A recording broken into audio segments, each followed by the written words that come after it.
Welcome to the 12th ATV QSO party. We've had storms here in Melbourne over the last couple of days, so I hope all our amateur station antennas are okay. Anyway, I'd like to acknowledge the key anchors supporting this event. First of all is Art WA8RMC in Columbus, Ohio, who is celebrating his birthday today, so happy birthday, Art. There's Bill AB0MY in Boulder, Colorado, and he'll be working through the W0BTV repeater today. And finally, last but certainly not least, is Roland Hoffman, KC6JPG in Los Angeles, who is the net control for a very large network of repeaters such as W6ATM, Oak Mountain, Santa Barbara, Snow Peak, Job Peak and Mount Wilson, plus other connections to stations all over the USA. The second session will be starting at 0900 UTC. We'll see Martin Charman, G4 Foxtrot Kilo Kilo, anchor the UK end via the geostationary satellite QSO. Also featured will be John McCarthy, G7 Juliet Tango Tango, and Dave Crump, G8 Golf Kilo Quebec, who will brief us on the ports down and where that's heading. My goodness. Also on the satellite will be Gary, Zulu Sierra 6, Yankee India, Leon, Zulu Sierra 1, Mike, and Tom, Zulu Romeo 6, Tango Golf.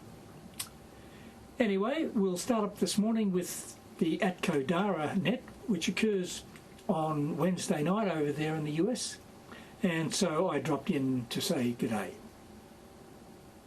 Here. Welcome to the ATCO Dara Wednesday night get-together, and that this is a little different tonight in as much as the we've got the ATV QSO party that Peter is hosting on Friday, but I got a limit. I'm not going to be available all the time on Friday, so I thought this was a good time to get everybody together on Wednesday and at least introduce everybody and you give your name and your call, and that oh, there's Bob, name, call, and a little bit about what you're doing going on in the ham radio and the ham TV area, and that if you can keep your segment to 30 seconds to a minute long, I would appreciate it. So I'll introduce everybody as we go. And I see that that Bob's there, Bob Turno, and he. Okay, we'll get to you here in a minute, Bob. So welcome everybody. I am recording the session so that we'll see what happens. The first one on the list. Oh no, I want to. Peter asked me whether I would talk about the Versatune receiver just a little bit. So I will say that. I am designing or have designed an amateur television, digital amateur television standalone video receiver, and this is a picture of it right here. We got the hardware designed, and we're having some trouble with the software right now and making refinements, but it'll get going pretty soon. That's the back of the unit.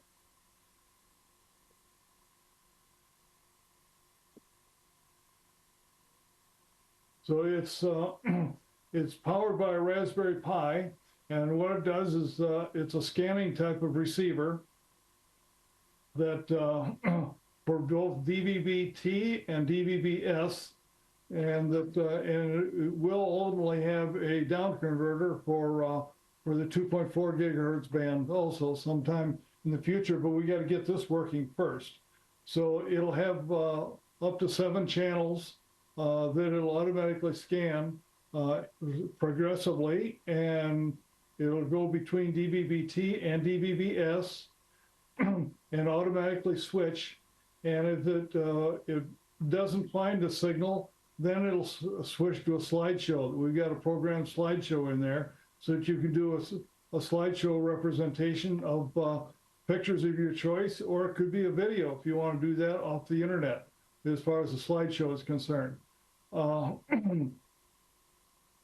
let's see, that's the main features of it.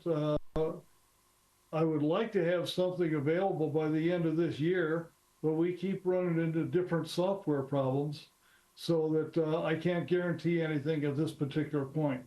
I have not had a price point on it. I'd like to keep the price under $200 for the entire receiver if possible, but we'll have to see. But as we keep going with it, the prices keep going up, and who knows what's going on. But it is powered by a Raspberry Pi Model 4B, and with 4 gigabytes of memory. Is that right, Bob? Yeah, that's right. Yeah. And that, but that's what I wanted, a little introduction as far as what I've got, and that that's about it from here. That's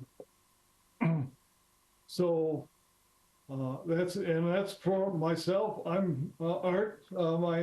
My call is W8RMC in Columbus, Ohio, and that I've been working on digital TV products for quite some time here now. So enough about me. Let's go down to our first other extra check-in, and we'll see what's going on with you. If we keep each one to under a minute, I sure would appreciate it. We'll start off with Bill, W8CWM, W8RMC. Let us know where you're located there, Bill. Good evening, everybody. This is W8CWM Bill in Englewood, Ohio. We're in the southwest corner of Ohio, about 28 miles from Indiana and about 60 miles north of Kentucky. I don't have a whole lot going on right now. I'm building a over tower that'll go up and down to the winch. I'm physically not able to climb anymore. I can't even walk unattended anymore. But we're well on the way to having it done. Hopefully in the next week or so it will be done. And we're going to put my antenna, my ATV antenna will be about somewhere in the range of 10 to 13 feet higher than it is now. And we're going to put a 19 element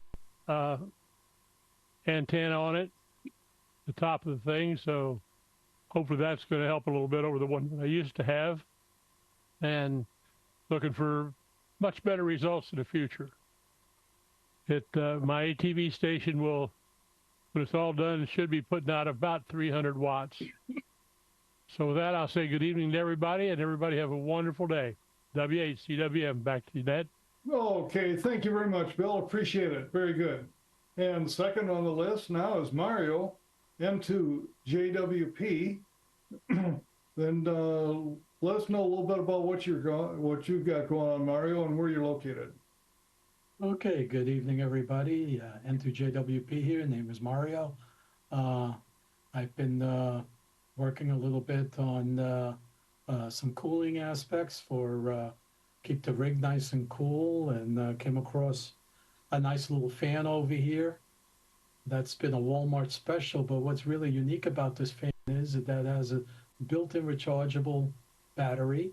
It has the ability to be plugged in using the standard 5 volts, and has a bylight in the back that tells you when it's charging and when it's fully charged.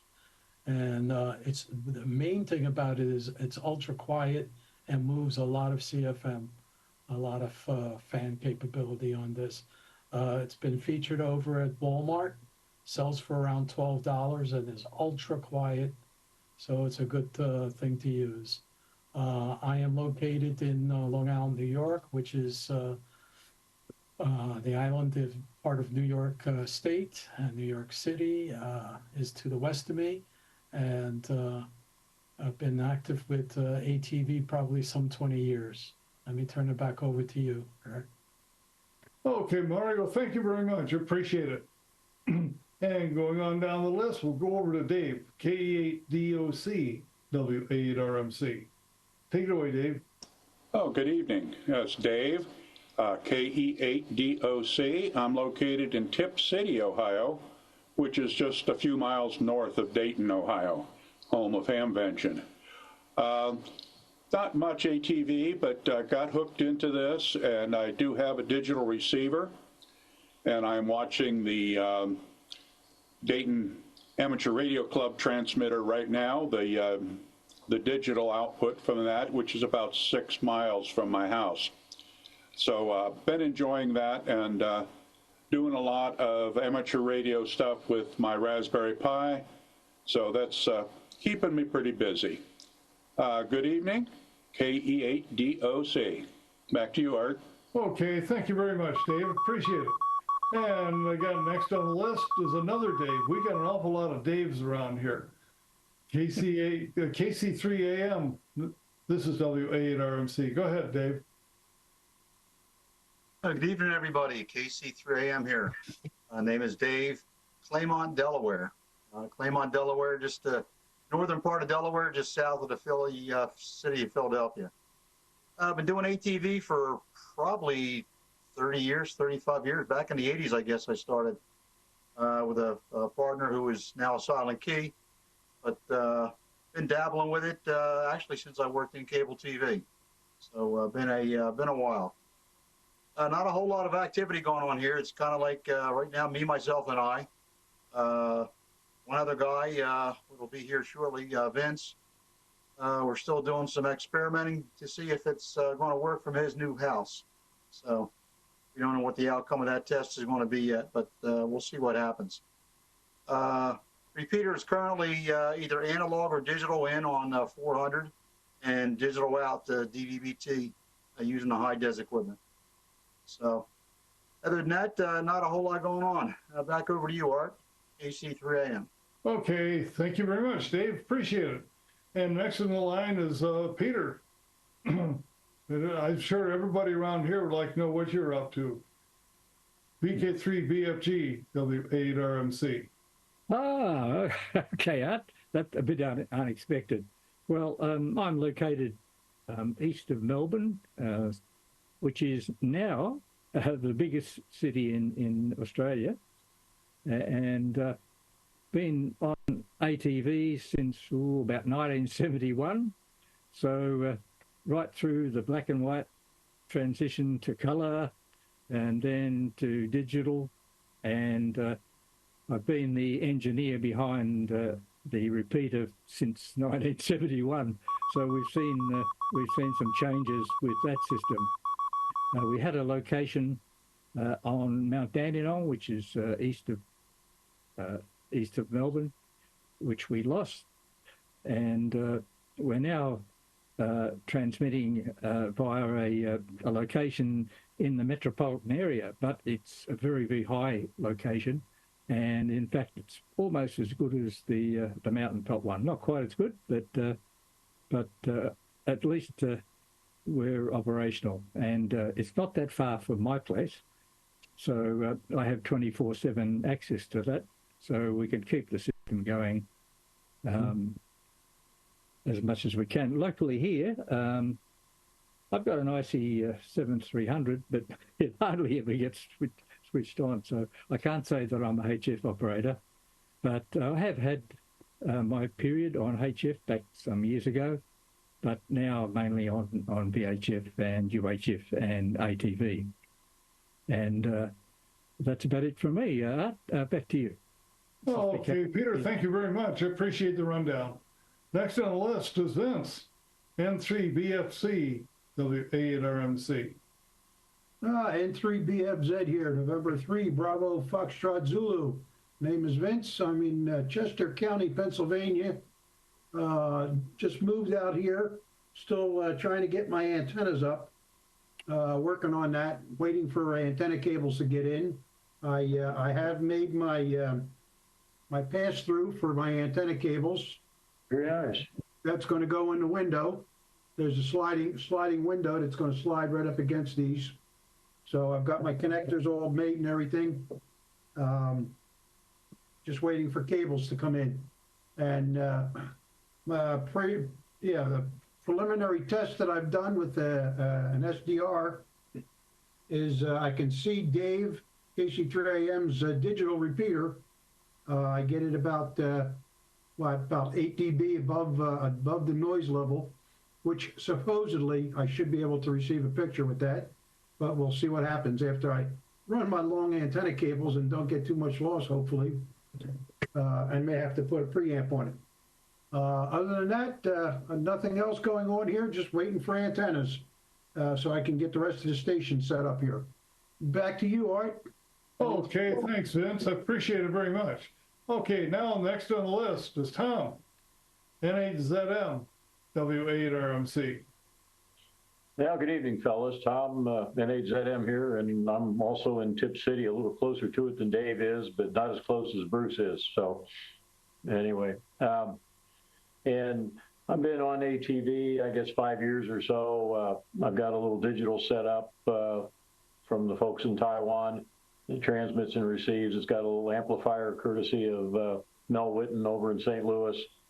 And that's just one of the number of ham radio activities I get involved in. The biggest thing I do is actually VHF contesting, and do a lot of that with several of my friends.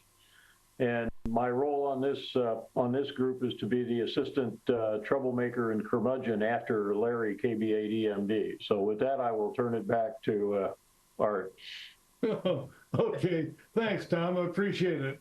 Okay, going on down the list, KB8EMD. Larry, how are you doing tonight? Good evening, Art. This is Larry, KB8EMD. I'm located in a little town called Jamestown, Ohio, which is 10 miles from Xenia, where they hold the ham convention. And yeah, Tom and I go back before I was a ham, so we go back into the late 80s there. I started doing ATV, but as life took over, wife got sick, and so on and so forth. I've been out of it ever since, but I do enjoy the gentleman here, especially Art. He holds some great meetings up in Columbus, and the Dayton group is super also, other than Tom, that is. KB8EMD, back to net. Okay, Larry, thank you very much. And moving right along, going down to Leon, N0VWX, W8RMC. Well, good evening, Art, to you and everybody.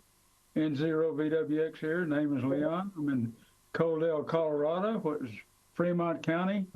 I'm about 90 miles west of Colorado Springs, if that gives you a better idea where I am.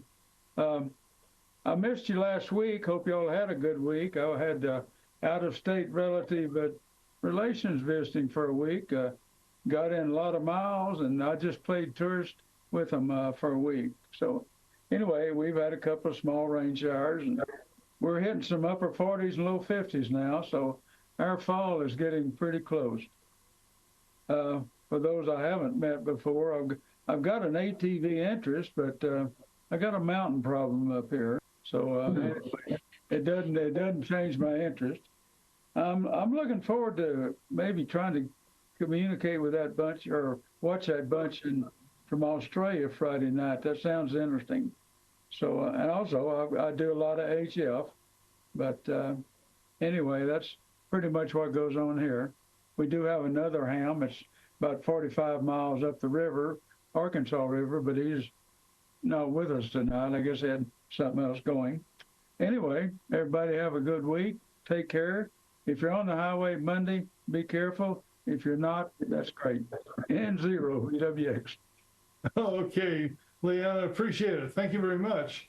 And moving on, we'll go down to Bruce, K8FIX, W8RMC. Evening, it's Bruce, K8FIX. I'm in the middle of Tip City in north of Dayton. And in front of me, I've got digital and analog ATV. I have the Dayton digital repeater running on the receiver up here. And then I also have, you can't see it down here, a modern HF rig. And behind me is an old desk for repair work. In my latest project, I bought a LNA, wideband LNA from Janalab. It was from overseas, little boards in there with switching relay. It didn't come with an enclosure, so I made one on my little mini mill. I got a little carried away with the screws, but it looks really cool. So. Yes. And then the back, I still got to drill the hole for the power connector because I don't have a lot of play for the flange and the connector. I got to get a bit exactly right. So that's what I've been up to. Just trying to get this little LNA working, and been a lot of fun just doing the milling. So back to you. Okay, thank you, Bruce. That closure looks real nice. Appreciate it. And last but not least, it's Bob, MT. He's the author of our software for the Versatune receiver. He's working on it diligently, and I'll tell you, it's not an easy project as what it seems in the first place. So, but he's been very patient with me. Take it away, Bob. Hello, everyone. Bob T here, N8NT also. I'm up in the lower mountain state up here in Vermont. Our mountains are only about half as high as yours, but still have the same problem. I'm actually in a valley and there's mountains completely surrounding us. So I haven't met with the local hams to find out if they have anything up there, but someday I will. After I get done with the software for the Versatune, I'll try to get that stuff up. I only moved up here a couple years ago, so I don't really have any antennas, but it is the first place I've ever been where there's absolutely no restrictions, and they said I could do whatever I want. So now I don't have the time to do whatever I want. But hopefully we'll get to that too. So I got a lot of trees around me, so I know that Art's friend from out in California had antennas up in his trees, his pine trees. So I have one tree that I had to get cut down first year I was here, but they only topped it out about 50 feet. So my goal was maybe to get up there, but after I saw the top that they came off was a hollow tube, I figured that's probably not going to be strong enough to hold me or. So anyway, so as you can tell, my actual ham stuff is all sitting downstairs on the shelf. I haven't really turned anything on since I've been here. The only thing I've been using is the DVB-T and DVB-S stuff I've got to try to get the software going. It keeps coming real close, and then one thing or another leads to something, and there's a little thing, and I make a little tweak, and then it doesn't work again. So, but we're getting pretty close now. Did have to. There's two. For anybody that's interested, there's two parts of it. There's a Java program that does most of the stuff, and it does have a built in. It's got a web interface that you can use to set it all up. It's all, and you can put it on your phone or on your tablet or whatever, and so you can be able to define all the channels you want. You can set up what the time delay is between, if you want to scan automatically, say 10 seconds on a channel, it'll do that. If you just want to watch one channel, you can do that. A bunch of other things like that. So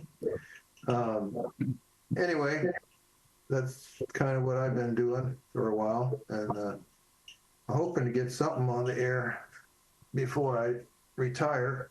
I'll retire in 4 years when I turn 80. Otherwise, I keep working.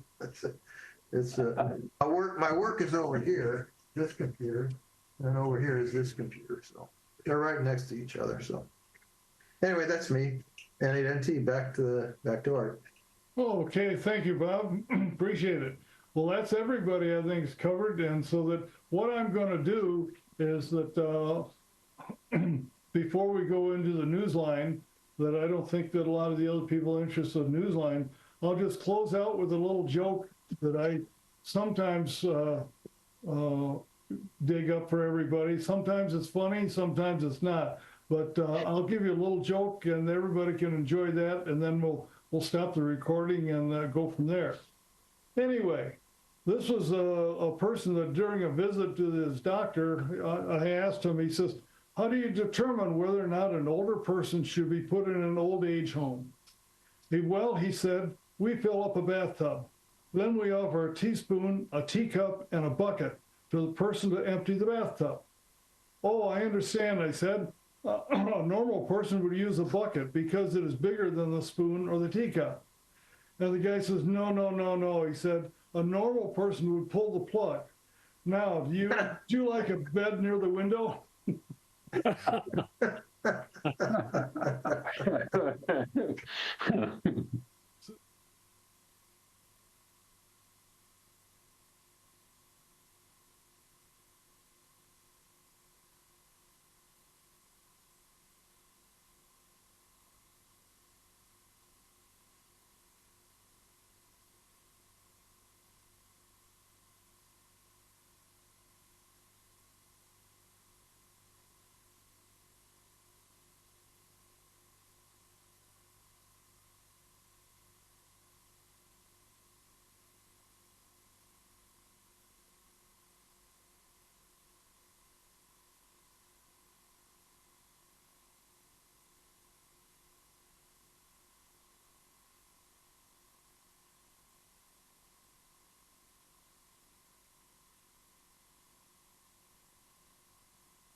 G'day from Mick in Doncaster. G'day from Mick in Doncaster. G'day from Mick in Doncaster. G'day from Mick in Doncaster. G'day from Mick in Doncaster. G'day from video of what we have been up to over the last year.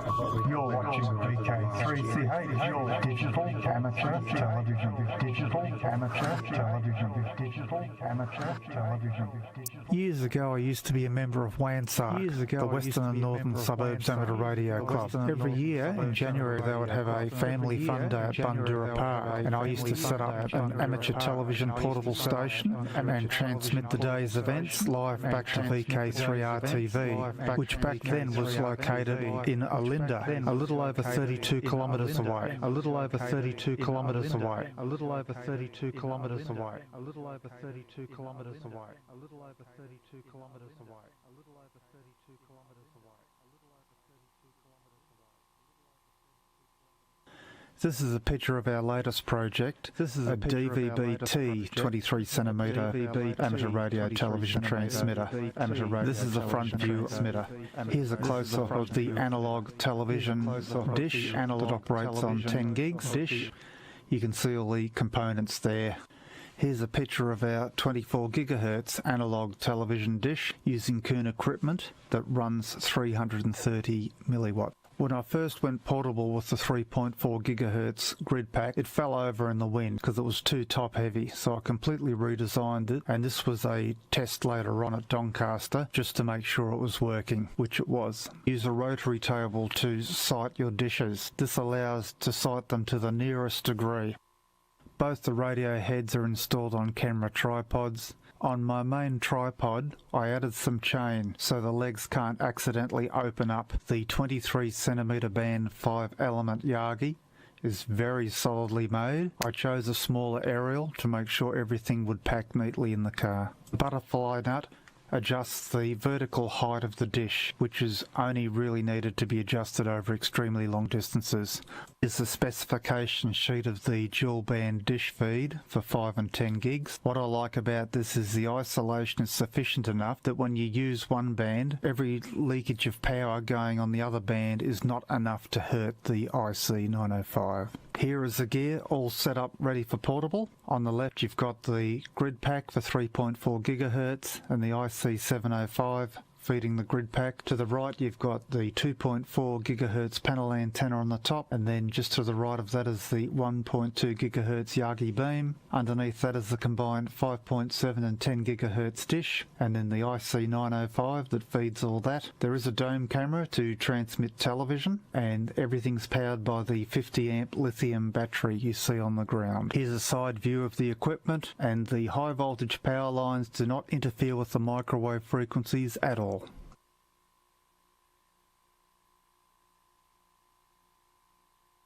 Here's a picture of me receiving analogue television from Barrabol Hills, 15 kilometres east of Geelong, 115 kilometres away. There's a little bit of herringbone pattern on it, but otherwise it's pretty good copy.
This is VK3 ATV.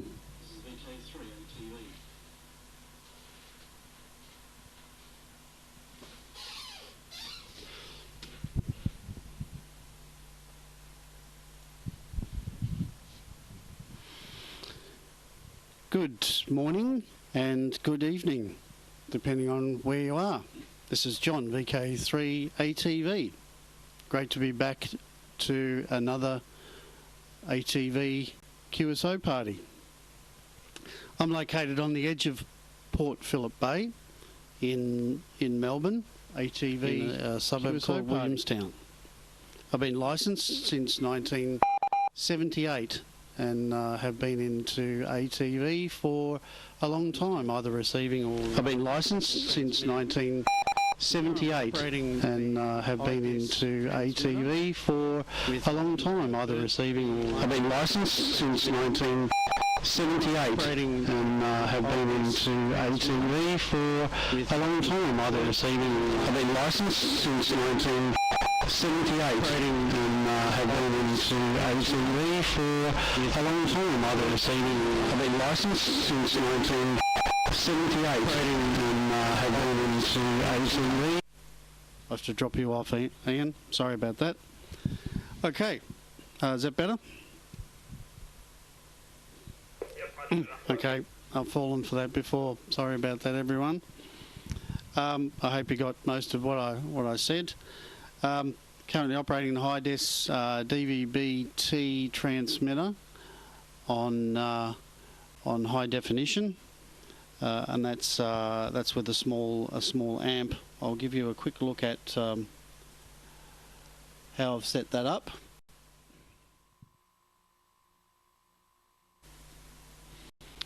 So very simple diagram there. On the left, the camera input, HDMI. Got a few different cameras with the ATM Mini Pro and the vMix doing the video mixing into the high-des transmitter. A small attenuator in between that and the amp, and it's only a small amp, 3 watt, and I only need about 150 milliwatts to access the VK3 RTV repeater from where I am. So it's don't really need a lot of power on the amplifiers and running a grid pack antenna.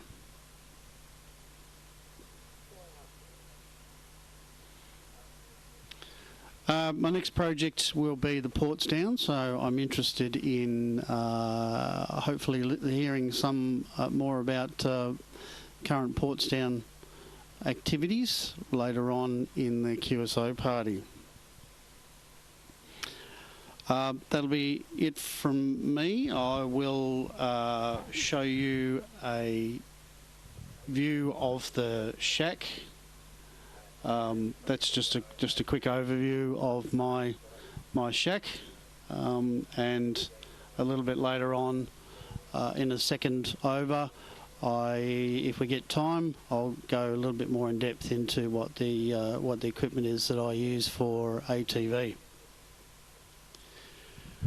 So I haven't heard who is next on. But I will hand it back to whoever is next in the queue. So enjoying the. Okay, Richard's next.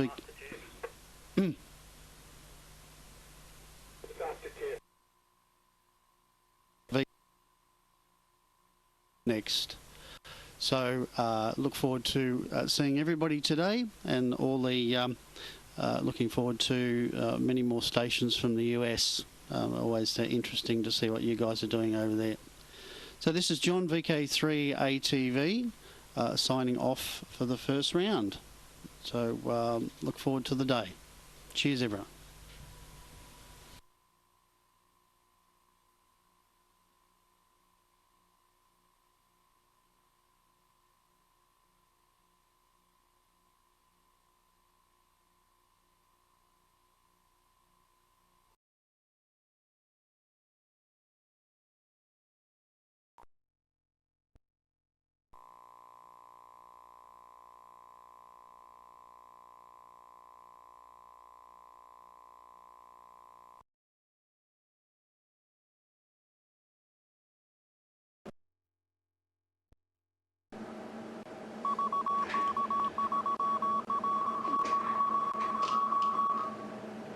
G'day, my name's Jeff, VK3GE, and just quickly, I was first licensed in 1978 and been into ATV for about 40 years or so, going through black and white, colour, FM, digital, etc, etc. Just got a little video to play that shows you my shack and some of the views from the shack of where I live. And part of the video shows where I'm located compared to everybody else.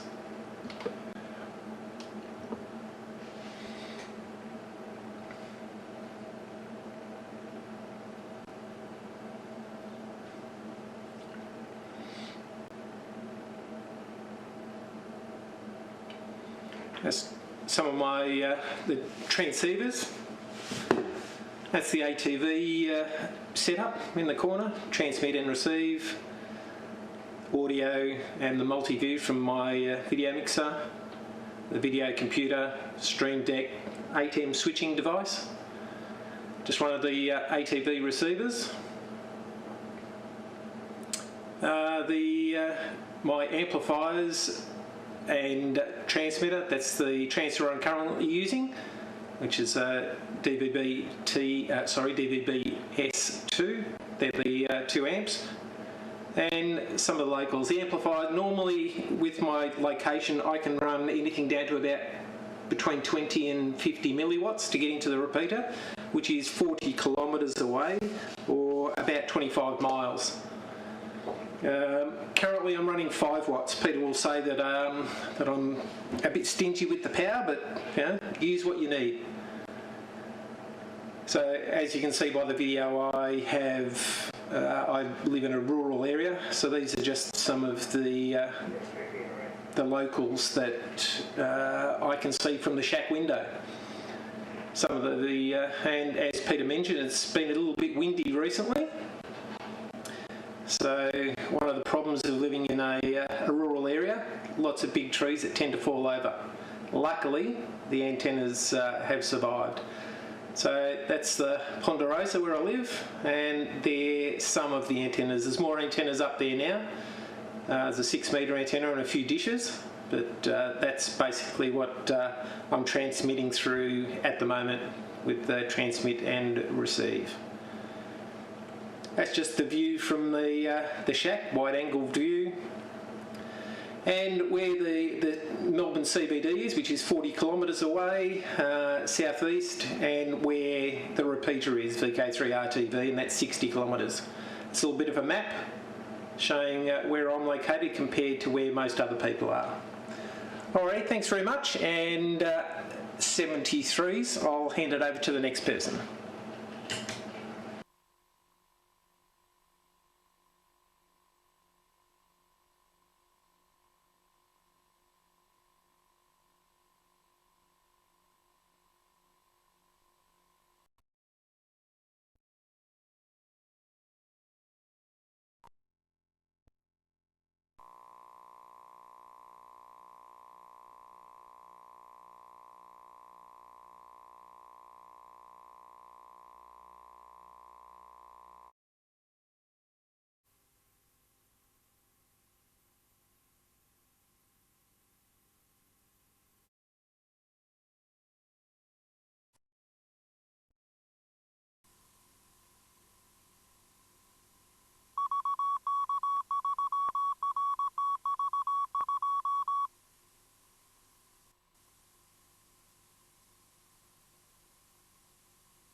check. Is my audio okay, Bill?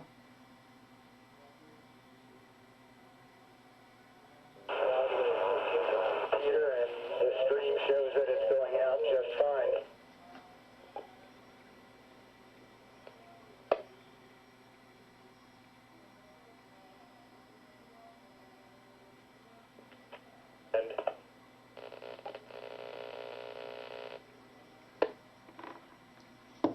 Actually, Don, if you look over your right shoulder, the little guy that's smiling on the shelf behind you, I think he's the gremlin. Well, maybe I should get out my shotgun and take it out of his misery. Yeah, I thought it was fun to put that up just as a little bit of levity. Don, we've got audio in the system now. It's working. Do you want to take it over, or shall I start from the top?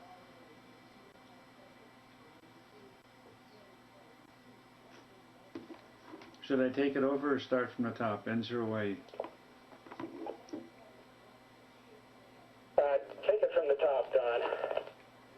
Good evening, everybody. This is a delightful once-a-year gathering.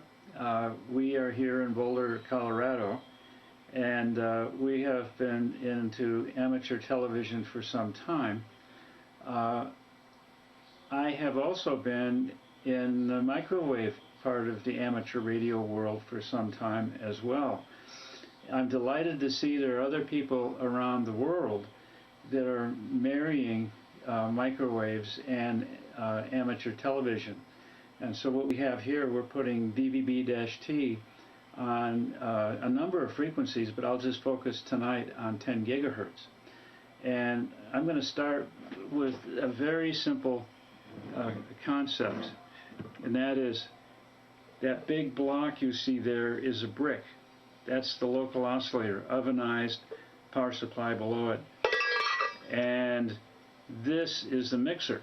So if you have a mixer and an LO, you could use this as a down converter, or you could use it as an up converter, depending on what you want to do. Very, very, very basic. Now, you might say, why in the world do I have this 10 gigahertz horn attached to the mixer? I'll get to that hopefully here in a few minutes. Now, here is a commercial system. This is a Down East microwave unit that was designed to be used for single sideband voice on 10 gigahertz, 2 meters as the IF, and you put a 2-meter rig on this and so on. Now, this is one of the first models that Down East Microwave put out, and so I put a local oscillator external to it because what was inside was, at that time, to be polite, it was pathetic. So that's this. Well, this is a way to use a commercial unit to get on the air.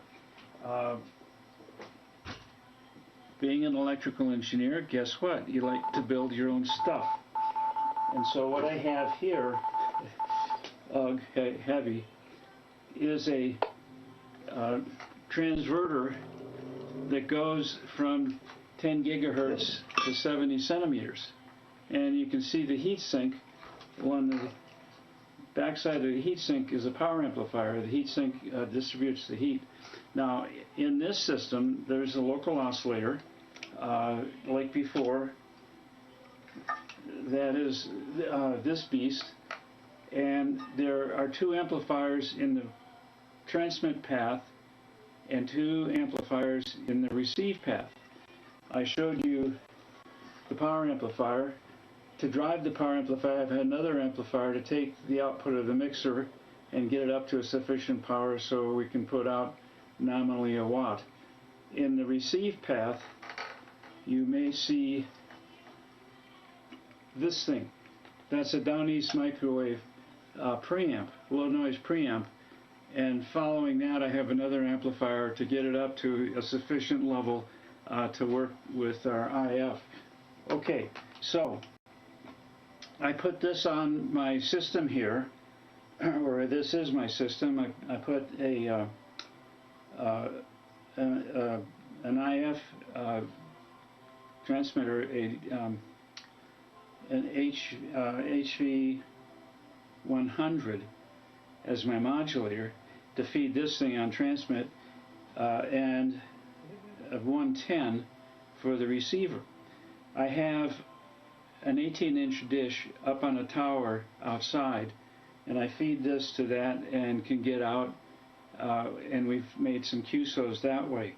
Now, it comes back to, okay, when I do that, I want to monitor how good a signal I've got. And so that's why I've got this peculiar, funny-looking thing sitting here, because I can power this up, and I can just sit this like so, or whatever happens to be the best angle, because above me outside is my dish, and by pointing this up towards the dish, I can get a signal down and monitor that in fact I'm putting out a decent signal. So our goal is to get more and more of our colleagues who are doing ATV either on 70 centimeters or 23 centimeters to get down and work on 3 centimeters. We've got some very talented people, so it's going to be fun to see how it grows. So with that, I think I should turn it back to you, Bill, and I want to thank you for the opportunity to share this little chapter of what is going on here in Boulder, Colorado.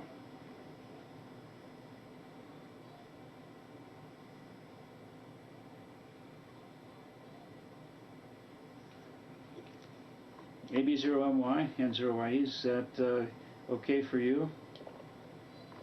Is fine. Jim, do you want to take over the airwaves now? This is AB0MY.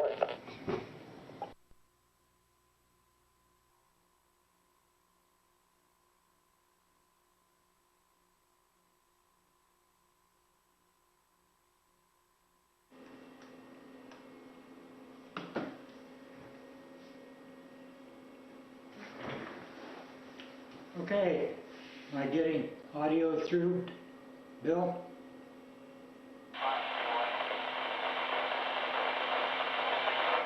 A lot is crackling. Did you say yes?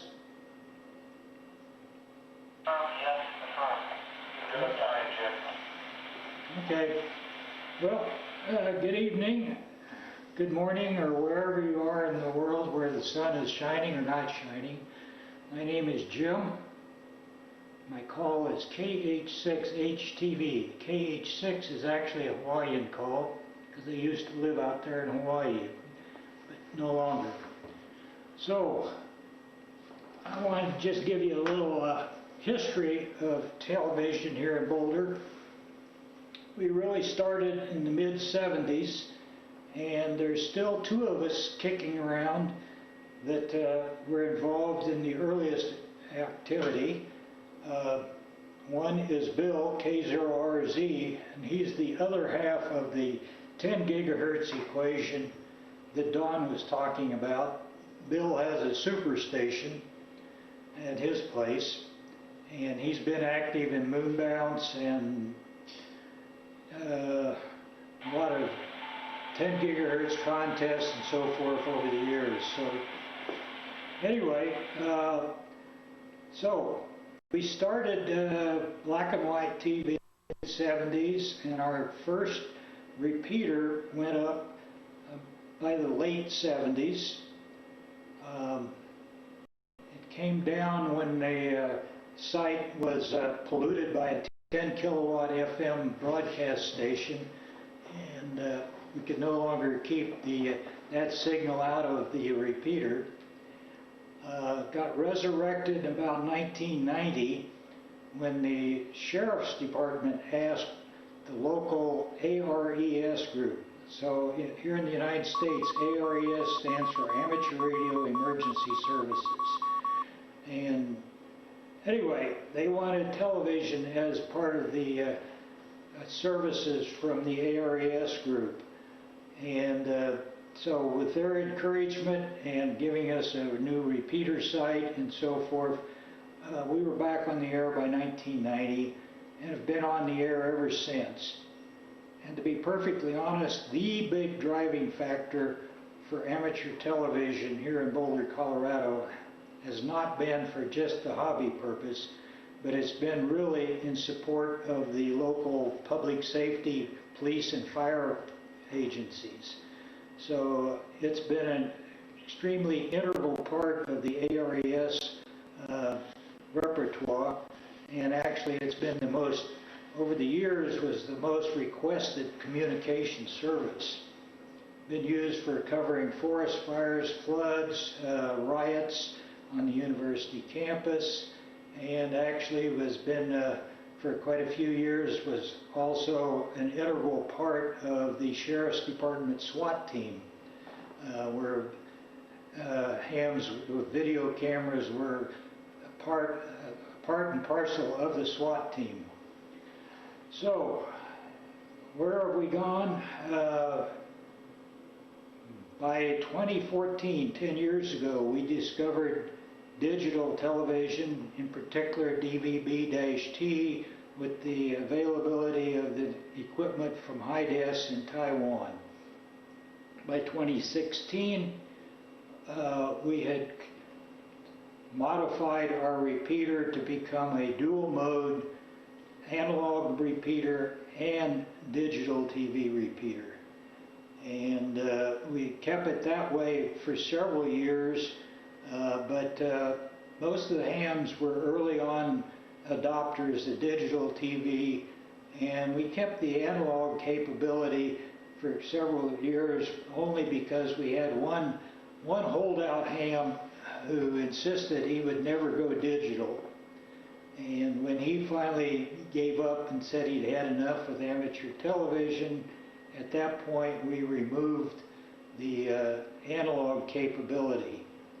At this point, as Don indicated, we're ready to move on to adding a 10 gigahertz input to our repeater.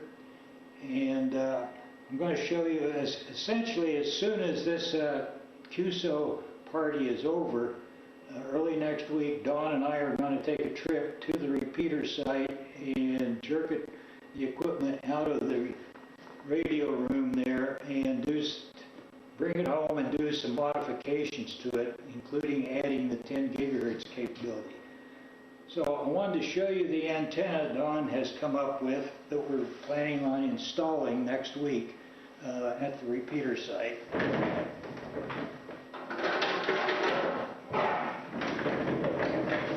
So here's the radome enclosure.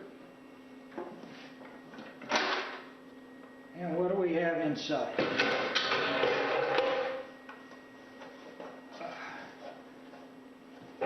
This is a WR90 piece of X-band waveguide, and if you look closely, there's a bunch of slots milled in it. So this is an Alford antenna, horizontally polarized, and it has slots on the back side, but Don has covered those with copper tape, and we have run an antenna pattern on this, and we measure this has a total of 8 slots here. So we've run tests on this, and we end up saying this is about 14 dBi gain, and it has about a 90 to 100 degree beam width, which is going to be pretty appropriate to cover the surface area, the service area of our repeater. Also installed in there is a little down converter that is a new product from HIDES. It's actually designed by Darko, the ham over in Austria, who actually designed it, but it's built by HIDES and marketed by HIDES. So that's the down converter. The output on that is going to come out at about 320 megahertz IF. And we'll be feeding DC power up the cable for that.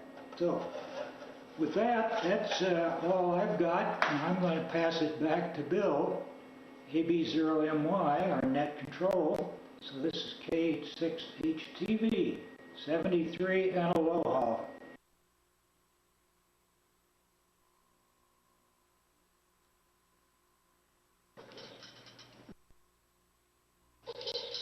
All right, this is AV0MY, closing everything off in Boulder. Just to say to our Australian stations, thank you for doing all this, and to Roland out in the West Coast, trying to keep hold of all the problems that seem to come up as we do amateur television. Anyway, I'm going to close. I know Australians are just coming out of winter, and we're just coming out of summer.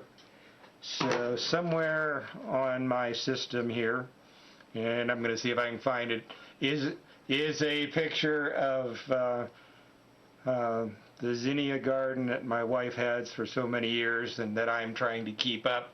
Still in bloom, and I hope there's enough light outside to show it to you.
Alrighty, good morning to those over in VK3 and good evening to those over in the US. So, got voices in my head from the back channel. I'm hoping everything's going okay there. And yes, Bevan VK5BD here in sunny Whyalla. I have a bit of an interest in the weather, as you can see by the radar running there and weather patterns up the top. But I also have an interest in energy, because we're heading towards green energy. So the green is wind, the yellow is solar, and the amber colour is gas.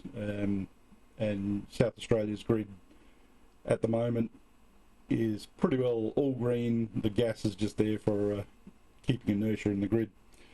But anyway, enough of me. Let me just jump over to, this is the build-up stage of our RDC repeater. And we're trying a few different experiments over there. We have a GT Media set-top box that we're currently being received on today. We have as a backup plan a strong purely DVB-T box, and we have an Edison combo DVB-T DVB-S box as an alternative. Bit of HDMI switching in the middle, a little GM Tech NUC PC to do some other test functions that we use, and we have a SatKing DVB-T test tool sitting up there as well, so we can interrogate our signals to see what MIR and things are doing. So yeah, that's the current iteration of RDC, the repeater.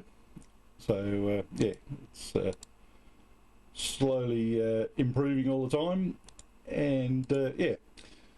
Alrighty, so we're going to hand over to John, VK5KJG, next. He's my next night over, actually. But anyway, I'll drop my carriers and let him come up.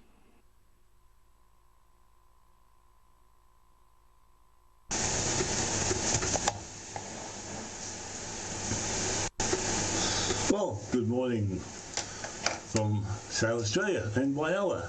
This is John, VK5KJG, next door neighbour of Bevan. And yes, I've been in amateur radio for about 45 years and in ATV for about 8 years, starting from analog, DVBS, now DVB-T. And it's been a nice progress and it's been an improvement on every step. The setup I have is messy, so be warned.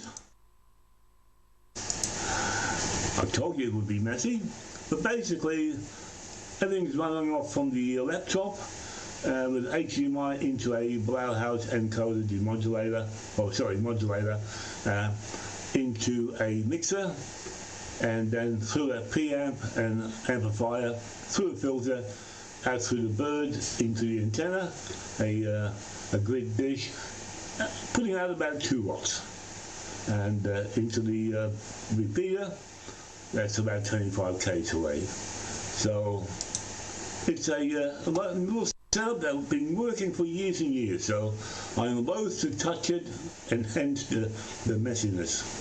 Now the other thing that has altered my aspect in amateur radio is my new hobby, and I have found it a very useful adjunct to the hobby, and I'll let this little video tell its own tale. Bear with me, please. A little while ago I came into a bit of money and I knew I had to get one. A 3D printer, and I was able to justify to she who holds the money to the many advantages to having a 3D printer. I have been increasingly discovering a potential of 3D printing. This innovative technology isn't just a passing trend, it's a game changer that has fueled my creativity and needs. These are just some of the advantages of integrating 3D printing into the ham radio hobby. One of the most significant benefits of 3D printing in ham radio is the ability to create custom parts specifically to individual needs and preferences. 3D printing allows me to craft unique solutions that not only reflect my personal style, but optimize my exact needs. 3D printing facilitates quick iterations of design and concepts, enabling ham radio enthusiasts to prototype and test new ideas with minimal lead time. Whether it's a novel antenna design or a specialized mounting bracket, this technology allows for the rapid creation, testing, and refinement of models, significantly speeding up my creative process. Crafting replacements for damaged parts or specialized components previously available only through costly or hard to source is made easier and cheaper through 3D printing. But I can easily print the parts that are needed on demand, reducing waste and saving money. 3D printing opens the door to experimental antenna designs that might otherwise be challenging or impractical to build. Operators can create unique geometries and configurations to enhance performance and resilience while experimenting with different materials for strength and durability. This versatility fosters creativity, allowing me to push boundaries in my amateur radio hobby. So in conclusion, incorporating 3D printing into ham radio represents a leap towards innovation and personalization, benefiting both seasoned operators and newcomers alike. By embracing this technology, ham radio enthusiasts can not only enhance their own setups, but also contribute to a vibrant community devoted to experimentation and new discoveries. So, whether you're designing a new antenna mount, crafting a unique upgrade, or simply looking for solutions to hardware challenges, the possibilities are endless. 3D printing at your fingertips. I would not be without it.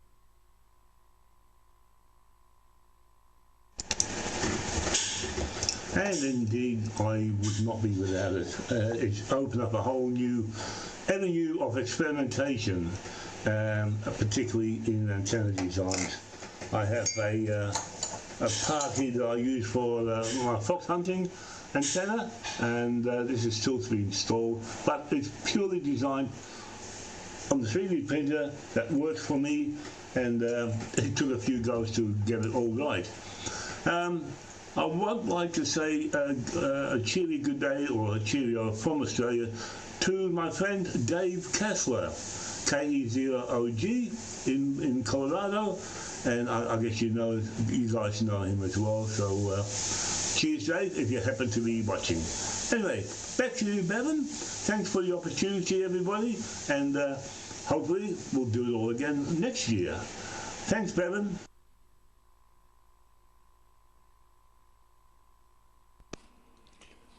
Okie dokie, thank you very much there, John. And yes, 3D printing, I have one as well, and you've been much more diligent at making things with yours than I have.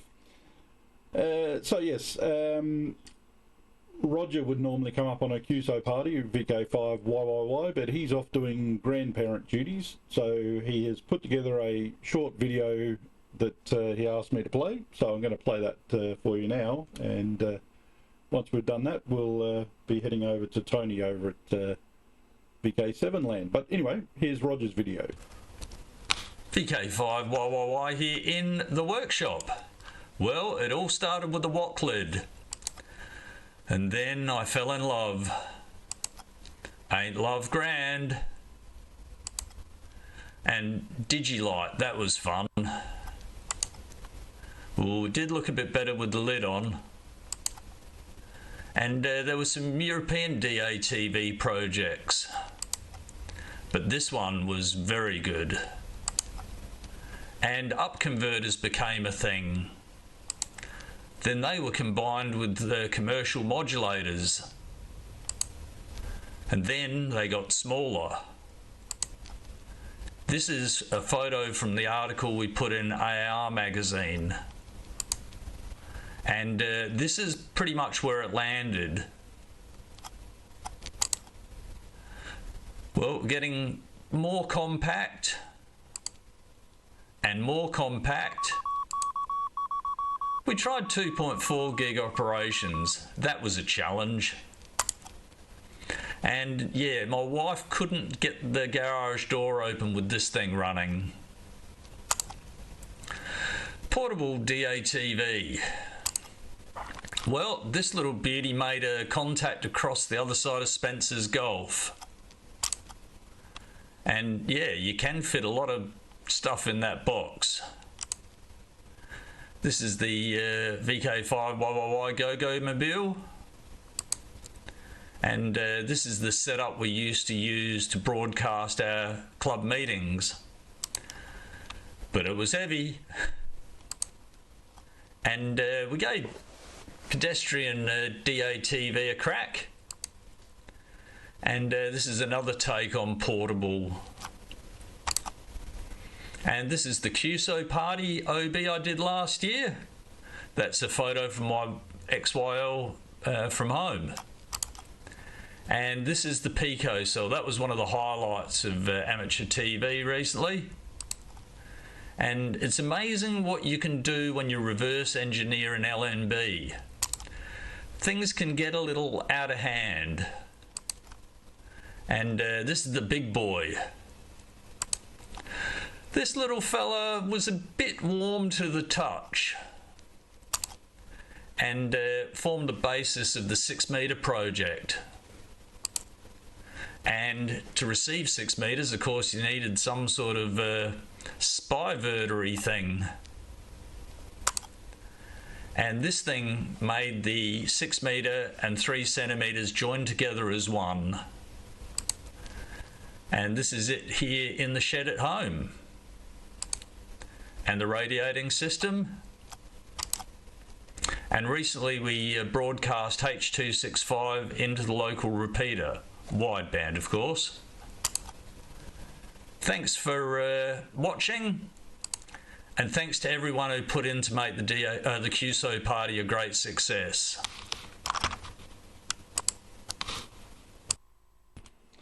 Okie dokie, so there we go. There was Roger's little video on all of his ATV experiments over the course of time. So that's it from us at this round. Maybe we'll get some more people come up if we get more opportunity, and maybe tonight when we go into the UK. But thank you very much for hosting it again this year, Peter. And Tony, will hand it over to you, I believe. So I'll drop my signal.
I haven't seen myself come up on the stream yet.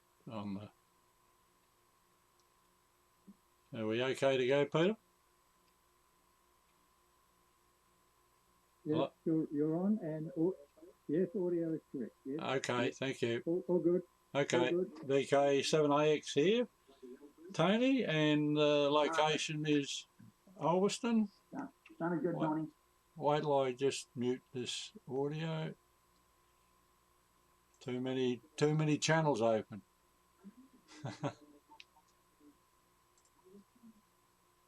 Right, and we're in a regional township of Ulverston on the northwest coast of VK7. Been in ATV for, well, there's the test pattern coming up anyway. Been in ATV for, probably, 45, 50 years now. And been through all the analogues era and so forth. We did have 2 analogue ATV repeaters up on a mountain here some 20 years ago now, I guess, since we pulled them down. And unfortunately we only had a small group of ATVs, about probably 6 of us, and only 1 or 2 of us left. I think the others have passed away, unfortunately. And we've got a really Aussie accent. An Aussie accent, oh right. Yeah, anyway, we're into the digital stuff. Unfortunately, I did have 2 viewers, but I'm down to 0 now, so we still keep transmitting. We just HD transmitter runs about 1 or 2 watts, but as I said, I don't have any viewers. What else can I tell you? Oh, we still produce our news broadcasts, and yeah, and that's about it from here. I think I was going to have a little bit of video prepared, but maybe next time. So with that, I won't hold it any longer. I'll pass it on. I think some of Roland's viewers have seen me before. They know about me. So there's nothing new there. So I'll pass it back to control. Peter, VK3BFG. I'm not too sure who's going to pick it up, but no doubt you've arranged that. So we'll just go back and enjoy watching all you guys there. This is VK7AX Down Under with the Aussie accent. See ya. VK3PZ, go ahead, Jeff.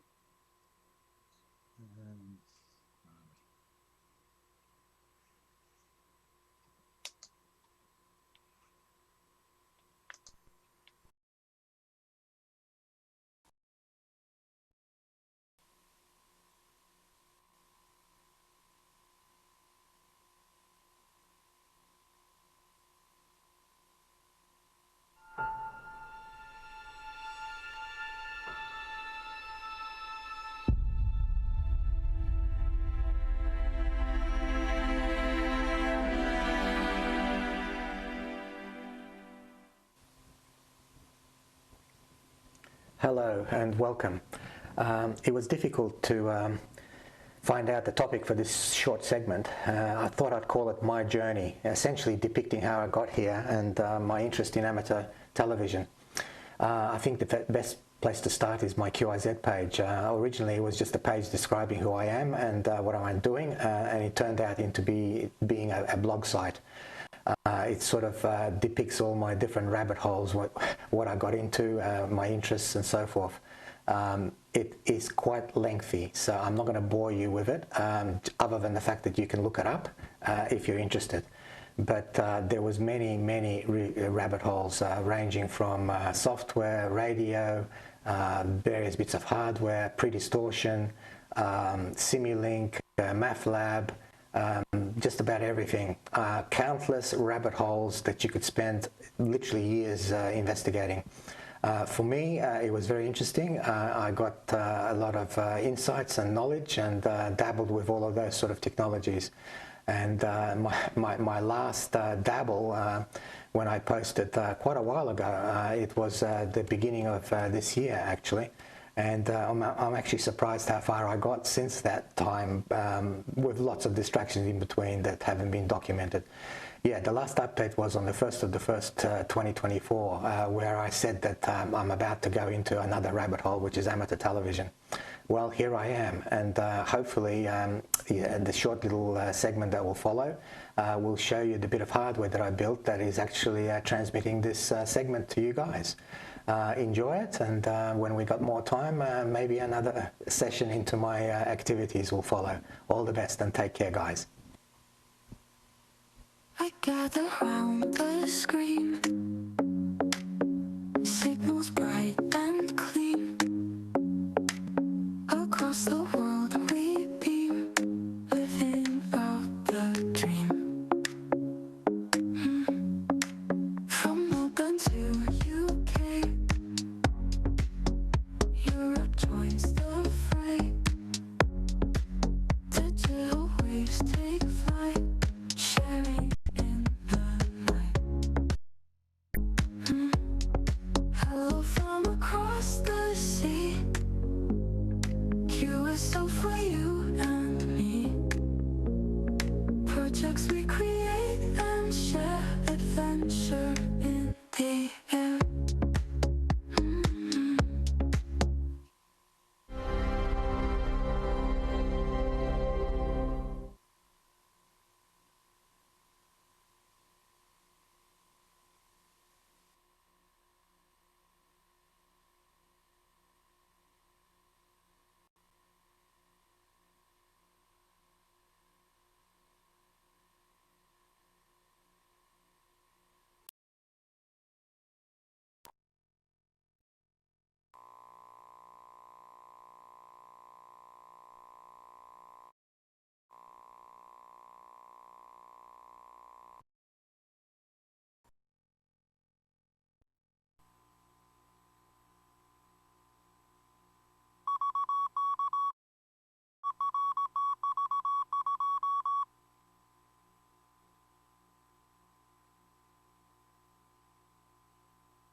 Okay, just getting an audio check, and hopefully everyone can hear me.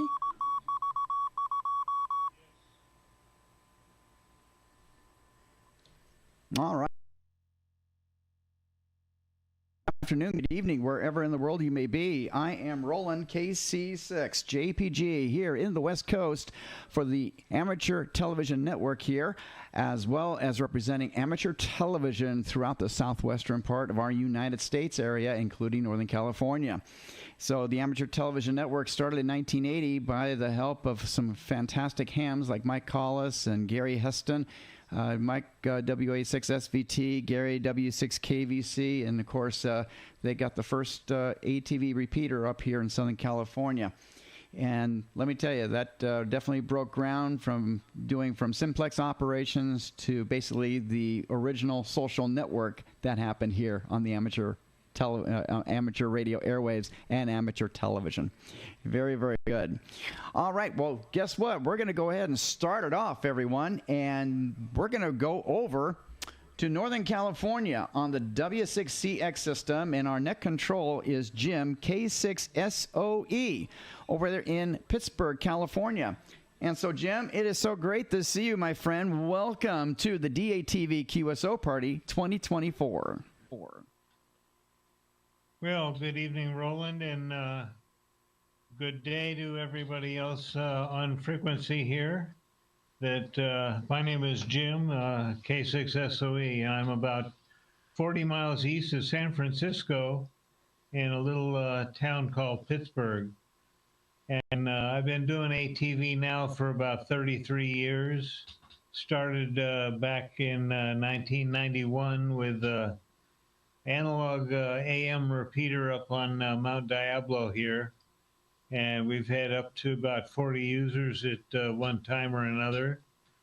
Like I say, we started out with AM, added FM to it, and since FM was much superior, most of the users switched over there. And about a decade ago, we switched our output to DVB-S, and little by little all of our users have migrated over to the digital input side. And from there we have our nets on Thursday nights, and that's what, 5?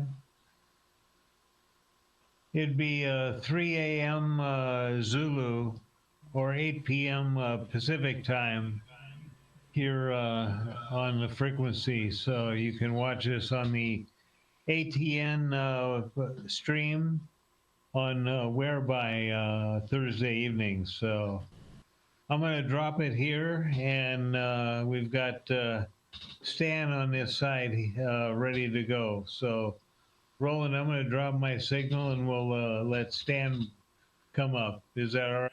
That sounds perfect. You got it, my friend. Thank you so much. And we're going to go ahead and stand by for Stan. And this is Roland KC6JPG. We're going to go direct to the Mount Diablo system. So here we go.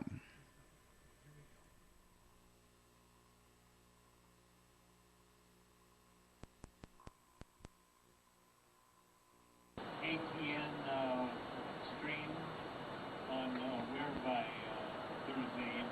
Yeah. Good evening, ATV World from NJ6E, Stan in Sonoma, California, right in the middle of the Northern California wine region. It's good to participate in this event, and good to see a lot of the presentations and videos so far. In my setup, I'm kilometers from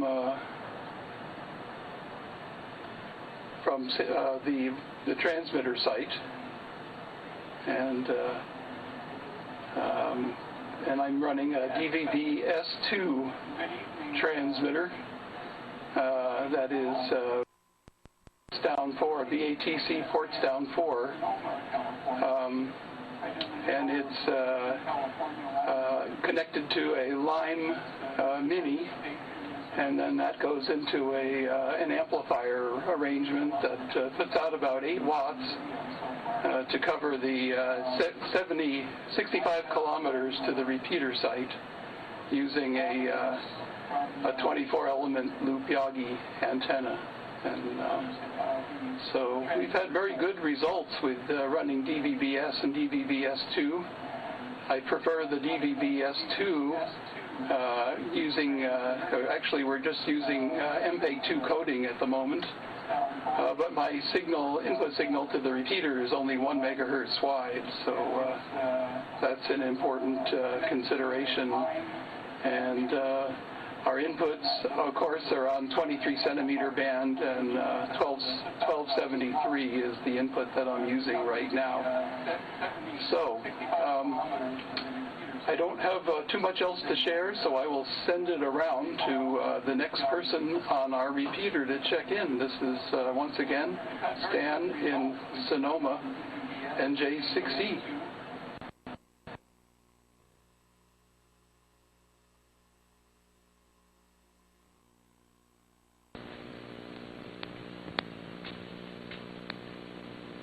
Okay, Stan, thank you for checking in. Let's go over to Trevor, KG6MDW.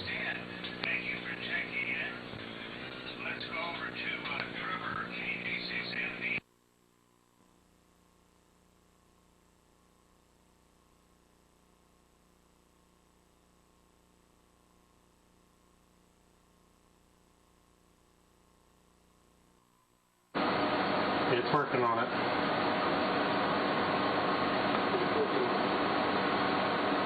Hello everyone, this is Trevor, KG6MDW in Fairfield, California. I'm about 65 miles northeast of San Francisco. I am also running ports down via Line Mini. I'm connected to an 18-watt amplifier, doing a little bit more power than Stan, also running DVB-S2.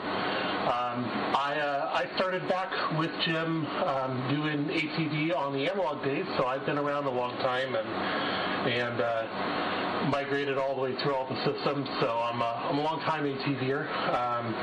And recently, this is probably going to be a little hard to see, I have been working on an updated ports down modulator board that will cover 70 centimeters up through 23 centimeters, and using updated parts specifically for the North American areas. It is a single bit rate board, so we are actively developing a board for our repeater system up here, because finding DVB-S2 stuff can be a little difficult. So I wanted to share that with the QSO party, and otherwise, great seeing everyone around the world, and I will pass it back to Jim to call the next station. This is Trevor, KG6MDW in Fairfield, California.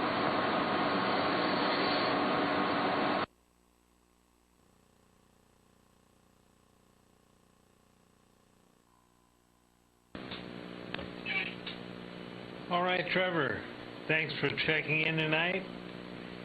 And from here, let's see if we can, Roland, if you can flip the switch here and we'll go to KG6DZB on Whereby. Oh, that sounds great, Jim, and we will definitely do that. So hello and welcome back. Roland here, KC6JPG with the Amateur Television Network. And that's exactly what we're going to do. We're going to go to Matheson, KJ6DZB. Matheson, great to see you, my friend. KJ6DZB from Berkeley, California. Not really over a hill or through the woods, just kind of on the edge of the bay here in Berkeley.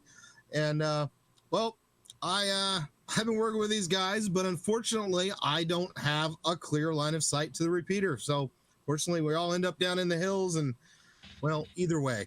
So instead, we've been, if you guys are familiar with Arden, or we've got our own little BAM here, the Bay Area Mesh Network, and we instead decided to build a microwave relay network. So we've got microwave links into it. I don't know if Jim or anybody's able to switch to the view from the camera on the hill.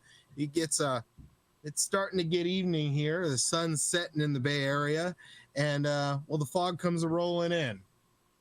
No, I still see me. Either way. So as we're all awaiting Trevor's board, well, we can go do a little radio mobile around Mount Diablo. Otherwise, KJ6DZB, great seeing everybody around the world, and hopefully we're going to stay up a little late here in California time and catch the satellite. KJ6DZB 73. KJ6DZB, KC6JPG. Well, very good, Trevor. Well, as a matter of fact, here's what we're going to do. We're going to go ahead and we're going to check that out. We're going to see that beautiful sunset that's happening in the Bay Area. And I'm going to bring that channel up. There it is. Wow, bam, as they say.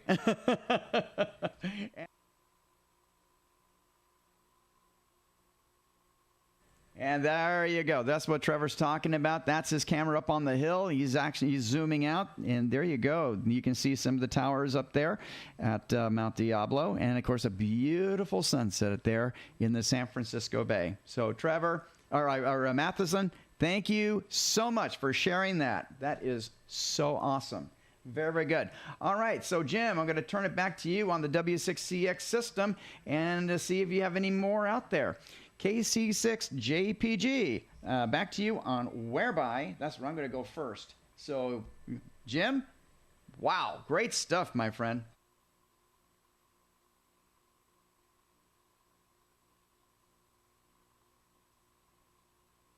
I don't know. Let's see if we've got any more on-the-air check-ins on the W6CX repeater tonight.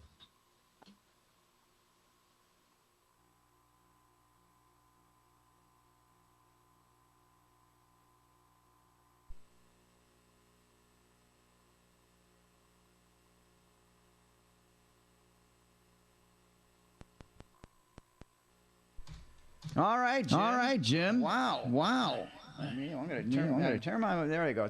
Sub audio off. Well, Jim, great stuff, my friend. That was awesome. Very, very good. Thank you very, very much for checking in with us. And there you go. That's our Whereby group right there. So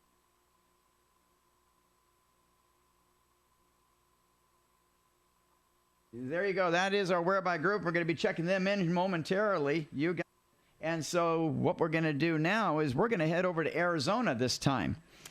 Our net control for the amateur television network in Arizona is our buddy Lee, K0CCU. He's in Glendale, Arizona, and been involved with electronics pretty much all his life, and he is one dedicated ATVer. So, Lee, how's it going tonight? To see everybody, good to hear everybody. Everything's looking good. I'm here on Whereby because my SRT into Roland is not functioning properly, and so I won't be able to show the repeater on there. But anyway, we'll have to do everything from Whereby.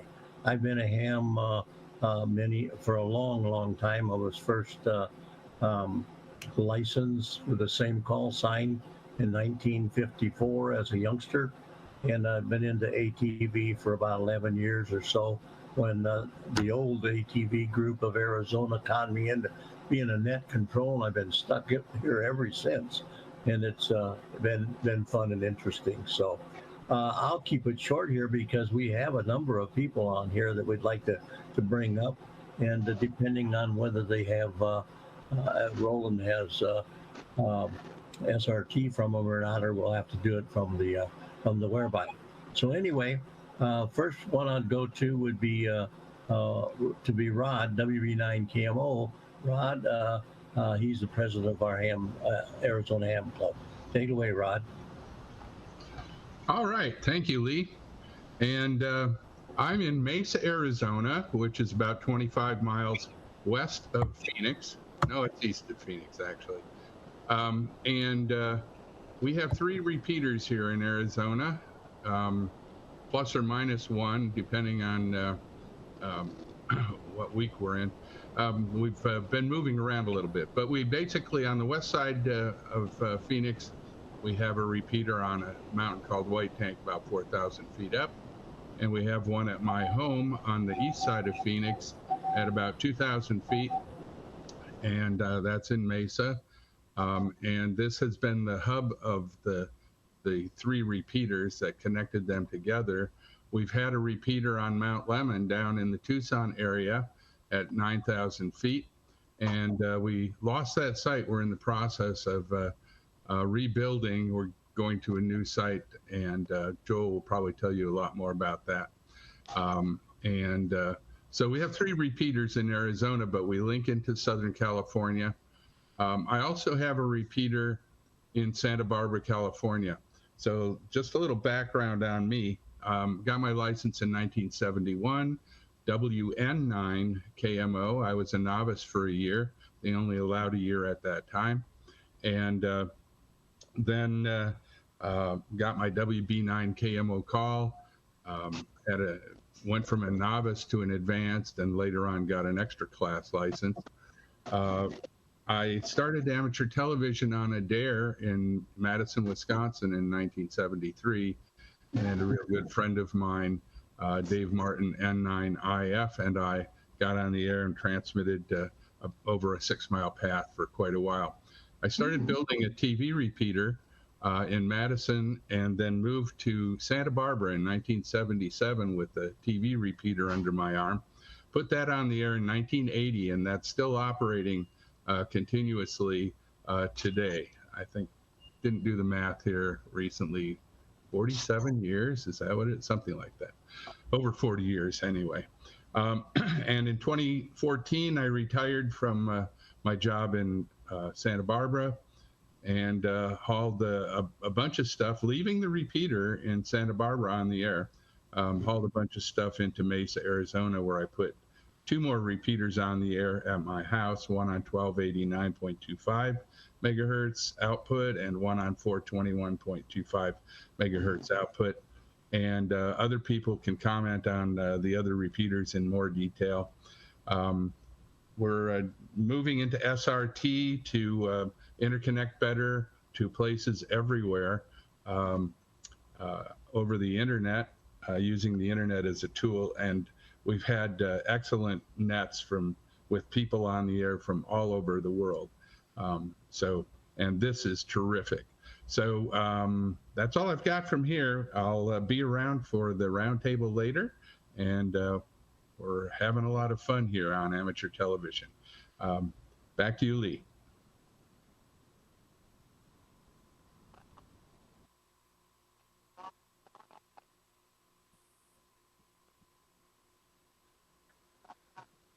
WB9 KMO K0CCU. Thank you for checking in there, Ron. That was our president. We have another young man on here that's where did he go? He was here a minute ago. Oh, there he is. He switched corners on me, and that's Joel from Tucson, KD6W, and he's the secretary of our club, and he's the one that's helping us get the Mount Lemmon repeater back up and running and so forth down there at his place. So over to you, Joel, KD6W, K0CCU, Glendale, Arizona. And thanks, Lee. This is Joel, KD6W in Tucson. Great to see everybody. It's fun watching all the videos. By the way, shout out to the guy, YYY. You bought my encoder.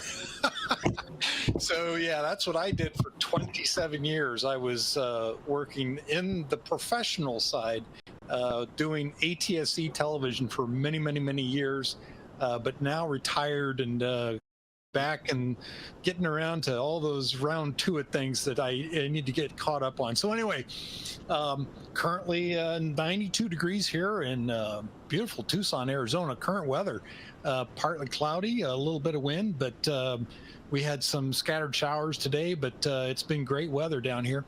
The things I wanted to mention on the QSO party tonight, I obviously have a 6 call because I got my call sign when my vanity call sign when I was working in California, but the guys down in southern Australia might recognize this. The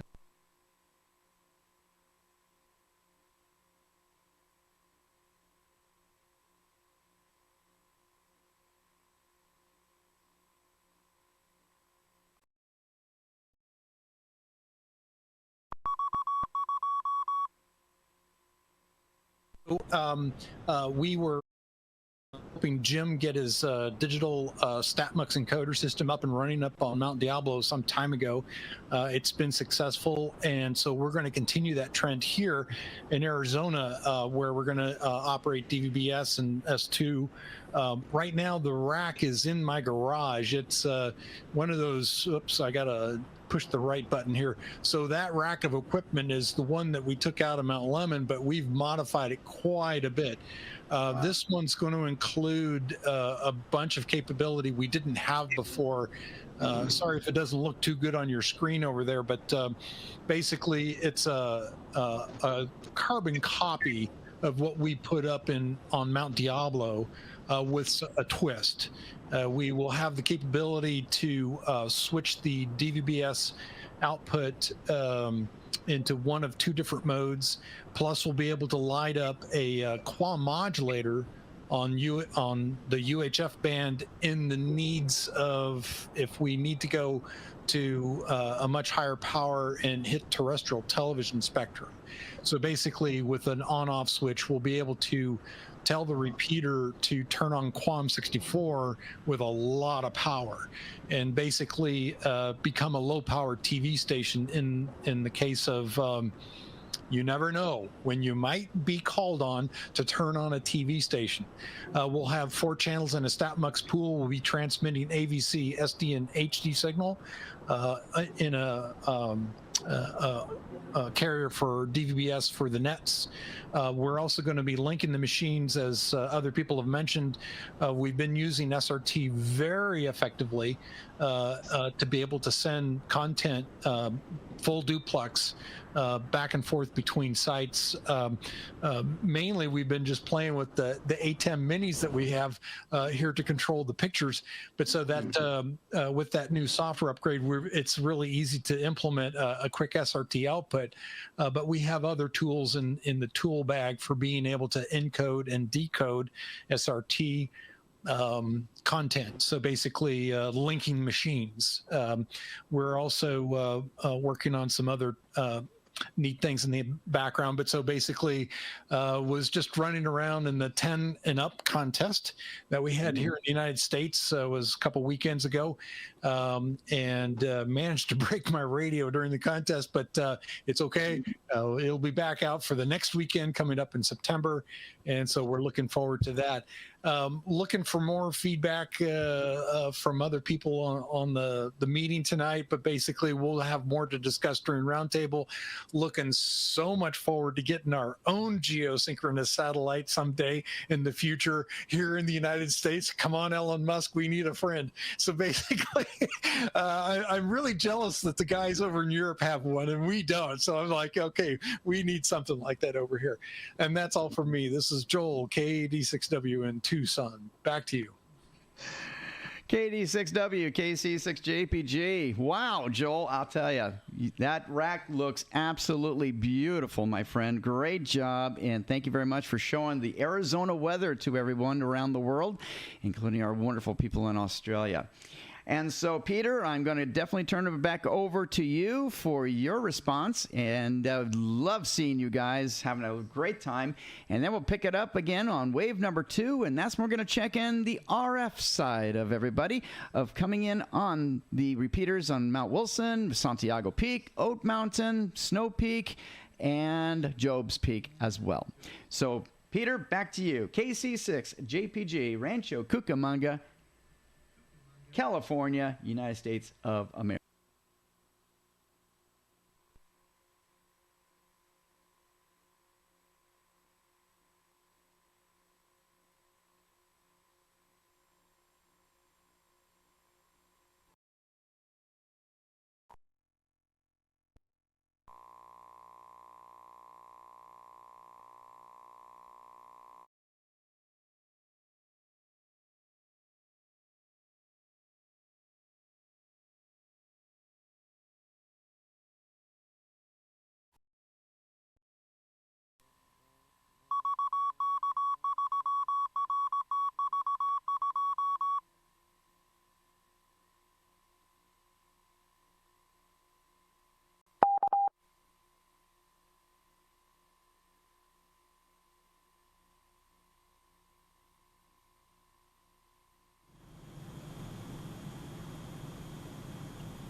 Yep, and good day again for round 2 from Mick, VK3CH in Doncaster.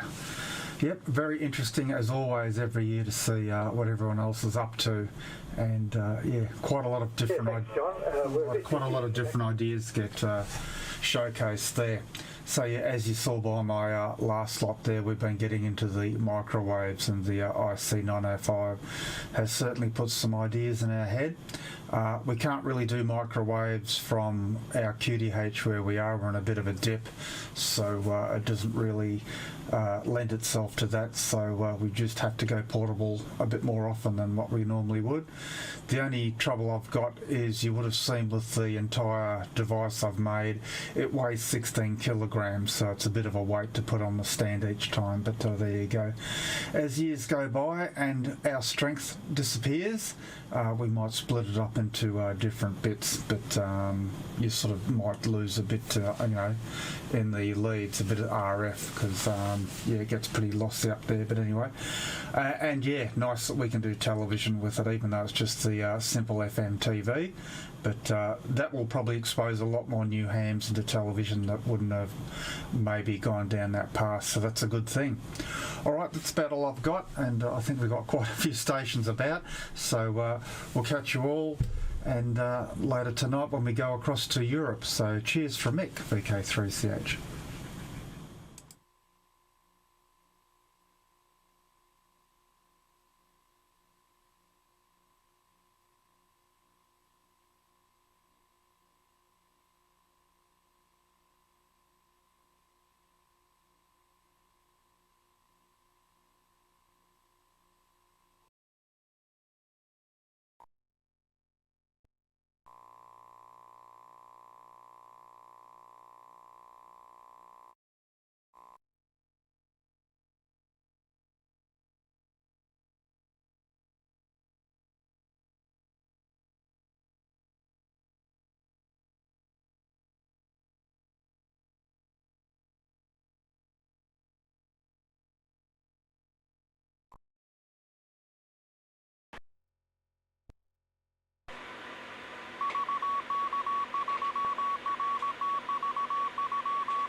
VK3TT, are you there?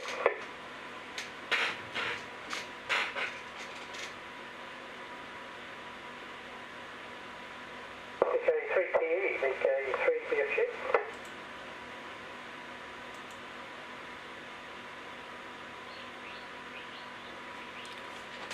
Hi everyone, again, this is John, VK3 ATV in Williamstown, suburb on the on Port Phillip Bay in Melbourne. I'm going to give you a quick look at around my shack and some of the equipment I've got. It's been great to see all the presentations, great to see the guys there over in the US as well, and it's probably getting a little late over there now, but thanks for sticking around. It's great to have this international QSO party once again this year. What sort of time you're talking about? A couple of minutes, or when is it? So first of all, I'll give you a quick look at my antennas for ATV. So that's the antennas for ATV. There's a Yagi for loop Yagi for 70 centimeters, a loop Yagi for 23 centimeters, and the grid pack that you see there is what I normally operate for ATV transmitting to the repeater, and underneath that is a 70 centimeter vertical Yagi for receiving the repeater. Excuse me. So what I'll do now is just grab the camera and give you a quick look around the shack.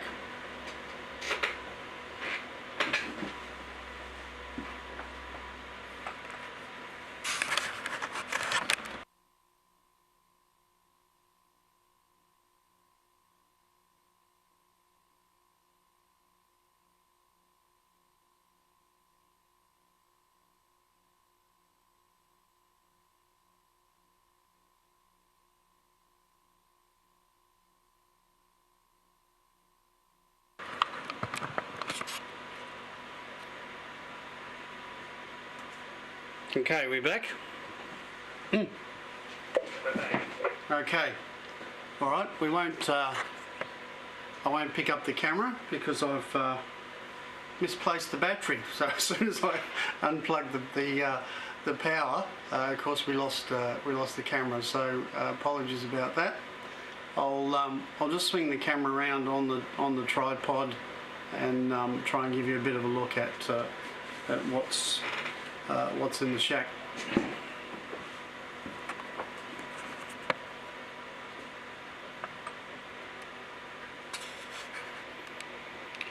So the first rack there just has basic analog equipment. You can't really see much there. The second rack has some test gear, monitors, and some PCs. So the larger PC is the one that I'm running now, Windows, and basically everything runs off that. The ATEM Mini Pro software, the vMix software, the high-des control software, and all the video mixing, of course, so that runs through that PC. The rack closest has a antenna patch panel. Underneath that is a analog video mixer. Then I've got some analog switches there, HDMI switch, and the three transmitters. So I've got a DVB S2 transmitter on the top there, which is the DATV Express. Underneath that is the high-des DVB-T transmitter, and then I've got my original analog transmitter under that. And there's a couple of monitors up the top there. As you can see, no signal. My receiver's not working at the moment, so which is often the case when we're trying to run these QSO parties. We always seem to have a fault pop up when you least expect it, or certainly when you least want it. So if I can awkwardly move the camera around, that's the control desk for ATV. So you can see the ATEM Mini Pro there. Keyboard. There's a couple of small monitors for the ATEM Mini Pro output and the input video to the transmitter. And that's about all I'll be able to show you without the battery for the camera.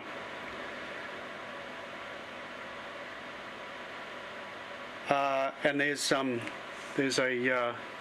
flex radio there too. So I suspect a lot of you guys over in the States would be familiar with the flex radio. Fantastic radio for HF. So that's about it.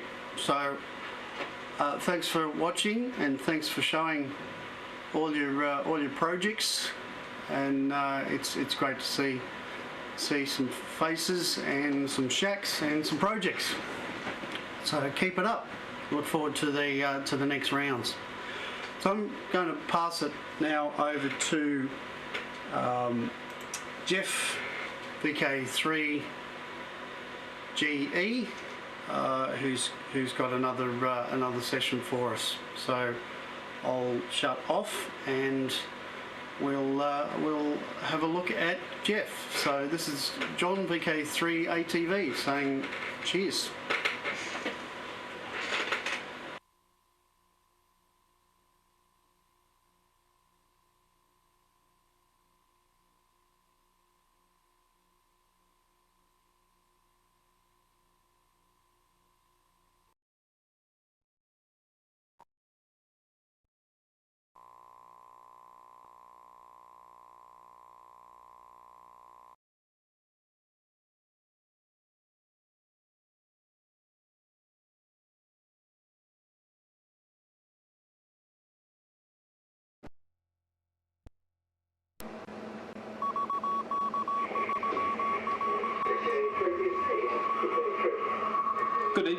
It's Jeff. It's a bit better. Let me show you just outside the window for the guys. Let me change to the right camera, and there we go. There's some of the things that live outside the shack at my place. Something that even the Aussies don't have in their front yards, but there's a few of them around. There's a little bit of a problem with them here. I live on a 40-acre property, and currently there looks like there's about 20 or so kangaroos, but sometime in the mornings, just as the sun comes up, there's quite often 100 to 150, up in really bad season up to about 300 kangaroos that hang out on my front yard. So just something for the guys that don't normally see those sorts of things. Let me just move the camera in. Sorry for the awesome camera work. You'll have to forgive the pole. They put the power pole in the wrong spot as far as the shack is concerned. So the repeater is around about there somewhere out in the distance, and as you can see, I've got quite a good view out towards where the repeater is and towards the city. So the repeater is there somewhere in the haze, and that's about 60 kilometres. It's about 45, something like that, miles. Let me have a look at my little cheat sheet.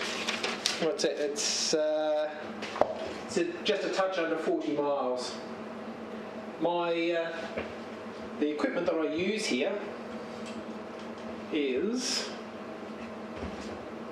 move the camera back. So that's my DVB S2 transmitter. It's an SR Systems device that I built into that box with all of the buttons and labels, etc., etc. Currently, I'm running high power, which is 4 watts. Normally, I can get into the repeater with milliwatts on 23 centimetres. So it works. The location here is awesome as far as RF is concerned. I've got an outlook of around about, most probably about 280 degrees. So towards the horizon, over about 280 degrees. Behind me, there's actually a big hill. You can't see through that. Got a couple of amps, homebrew amps. The one on the left is a 2.5 watt amplifier, and the one on the right, the one on the left is an 18 watt amplifier.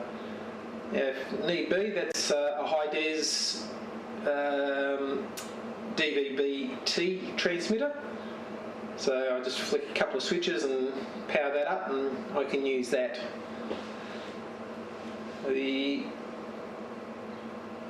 I'm going to zoom out a little bit more. So it's just a multi-view for the ATM switcher and the audio mixer, which is currently all unplugged because I've been rearranging the shack. And ATV computer, or the radio computer that is connected to all of the radios. Let me move the tripod again. Hang on a second, untangle some cables. It's just a Stream Deck and the ATM Mini Pro as the switching devices, and I also play around with a lot of HF stuff. There's all of the HF radios over there. So there's numerous HF radios, VHF, UHF radios, and not plugged in currently is up the top there. That's a 905, and outside on the tower is where all of the dishes and so forth. They're sitting currently in the workshop, which is out in the shed. So the antennas look like, I'll find the right button. No, it'll be that one. So they're the current antennas that are up there. There's a couple of others that have been done since that shot was taken. So there's a wind-up tower, which currently the antennas, that's a HF tri-band Yagi, sits at about 10 metres, and the VHF UHF antennas are they're at about 8 metres. And that's about it. Very enjoyable to see what everybody's shack is and their latest projects. That's just a little bit of a look at what I've got. So I will hand it over to the next person, 7-3s, and chat to everybody a little bit later.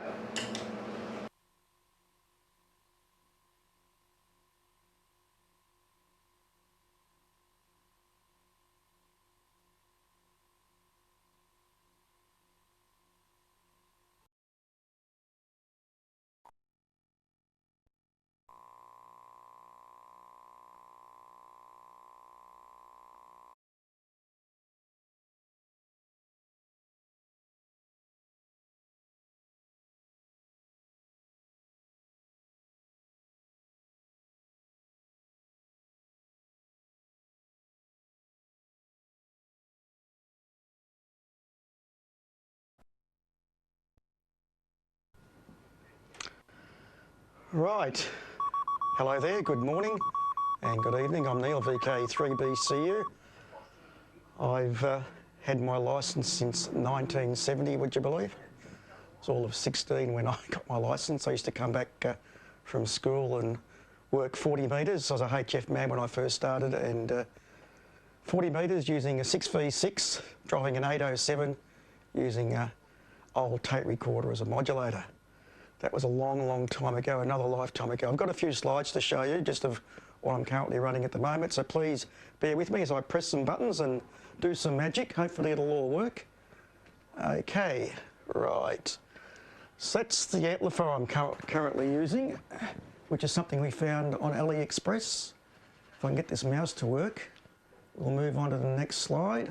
Oh, that's the amplifier that I built up around that basic amplifier. There's the amplifier, the up-converted voltage unit there to bring it up to 28 volts.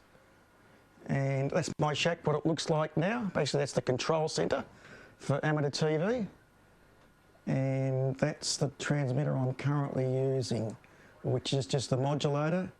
Up-converting, there's the PL oscillator there, the mixer, the filter, RF amplifier down the bottom there. So that's what I've just knocked up recently, and is what I'm actually using as we speak. That's a video that I shot some time ago. And I'm just showing you my antenna and I farm. think the microphone is turned off for that, so that's basically what we had a few years ago. 3.4 I think that's, the audio's off on that one. 3.4 panel. Yeah. So I'll just speak through the mic. 2.4 panel. So that's basically the antenna setup, much the same as it is now. Flower pot or coaxial dipole. Goes right up to 3.4 gigs, 2.4, 1.2 gig ATV. Oh, okay. There's I'll stop another talking. 2.4 gig for sideband. Sorry, 1.2 for sideband. There's a 6 metre vertical dipole.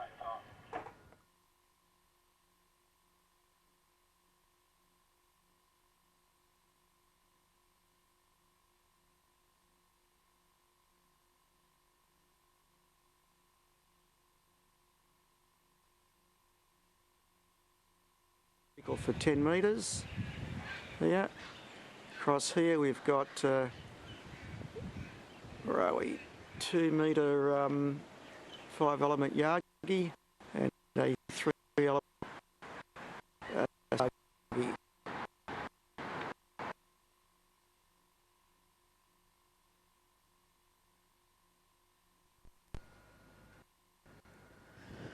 Okay, I think we have audio now. Do we have audio? Yes. Now, that was my shack in 1970. For people to go back that far, that's ex-Army 62 set in the middle of the picture there. There's another one on the side, and there's an Eddystone 888A ham-only valve receiver that was quite popular in those days. And what else have we got here? Oh, that's That's my shack what it looked like a few years ago before it got filled up with all that gear that I showed you earlier. So, back to me.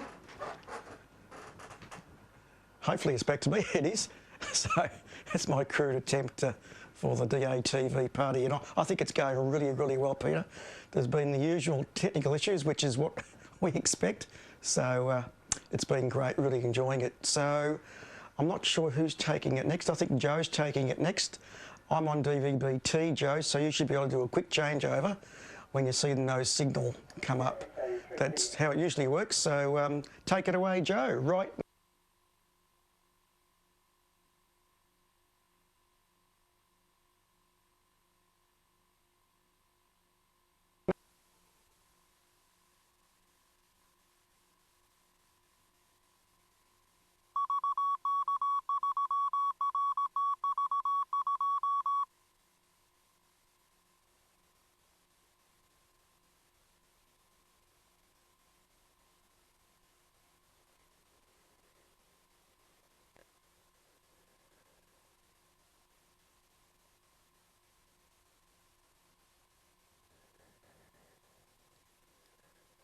Hi, I just had to show you these short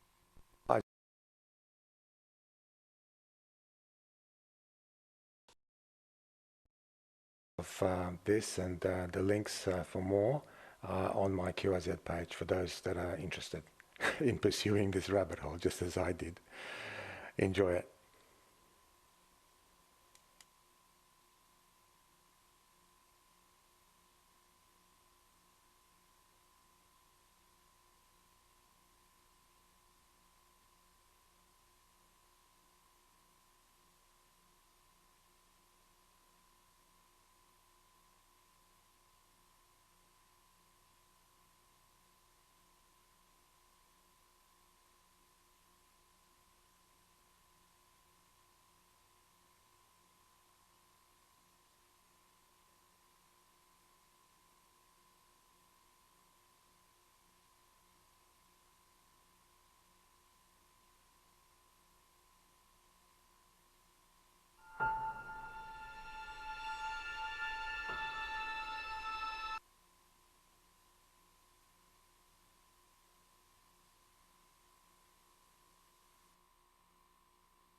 Okie dokie. So yes, thank you for coming back to us there, Peter. And yeah, it's been interesting having a look at voices in my head. Interesting looking at other people's setups and what's going on in other locations around the place.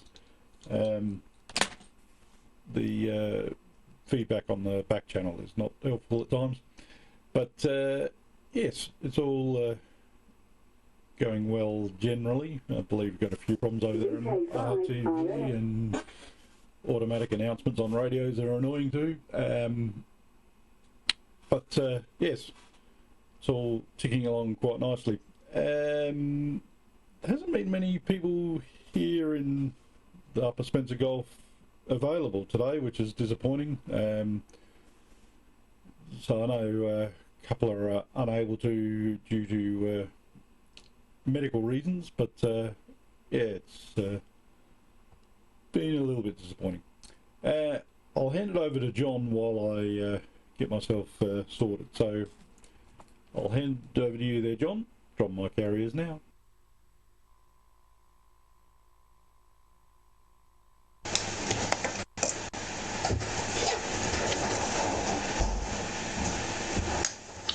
We just had a little bit of light here. It's getting a little bit dark here. Yes, thank you very much, VK5 KJG. Back again. And I am rather envious of some of you guys who've got well laid out ham shacks. I haven't. There's always a need for more space, and it's always a case of where the heck can I put this bit I want? And you can see in my next slide just how cramped the ATV setup is. This is my ATV setup for DVB-T. What you can't see is the little encoder modulator, which is at the bottom left of the screen, and the laptop that I'm using to run it all. Have a quick look.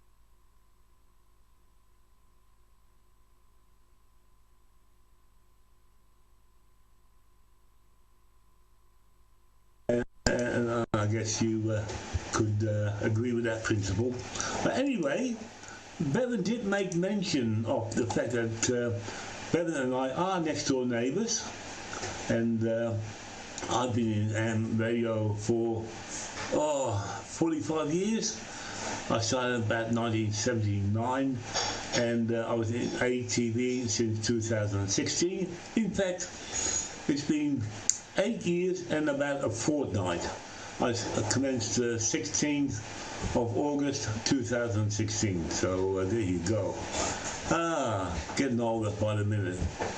Anyway, just to show how odd it may be to have next door neighbours who are both amateur radio operators. What about this? Have a look at this.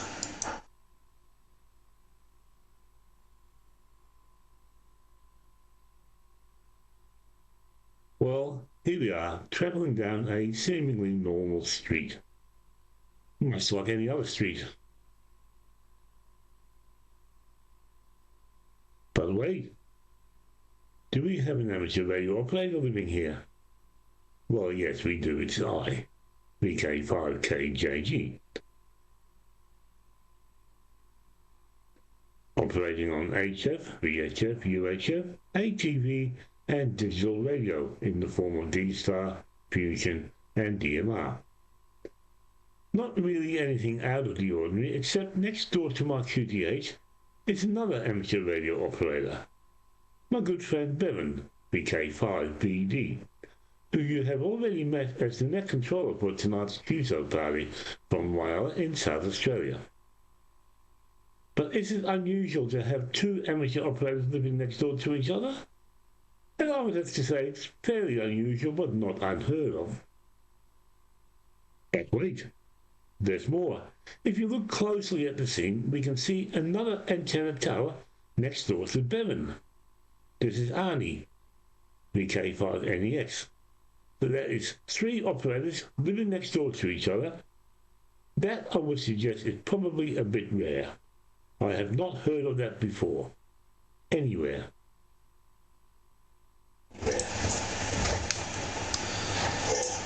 And I must admit I have not heard of anywhere else in the world where we have three amateur operators living side by side.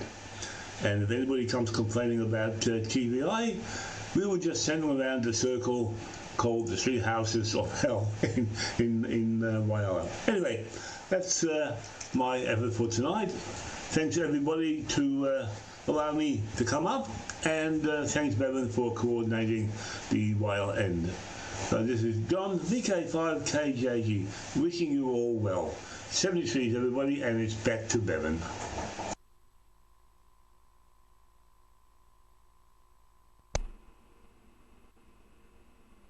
Thank you very much there, John, and yes, thankfully we don't seem to create too much QRM for each other, so that seems to all work, yeah. So we've seen a few other people's ATV setups. I'll quickly play what I had put together previously about my ATV setup. It hasn't changed much. It's moved locations, but it hasn't changed much in its state. Yeah, we'll have a look. So here's a quick look at my ATV setup. Got a couple of cameras, my radios, and this is specific for this QSO party. Then I've got a HDMI to DVB-T modulator. This is outputting 487 meg. Then I upconvert with a Morpheus at 800 meg to get to 1287 meg, and amplify gently through multiple stages of amplification. And that's the RF chain. Bit of a mess at the moment. Hopefully I'll get it tidied up sometime soon. And then on my desk in front of me I have a spotlight control for doing push to talk control.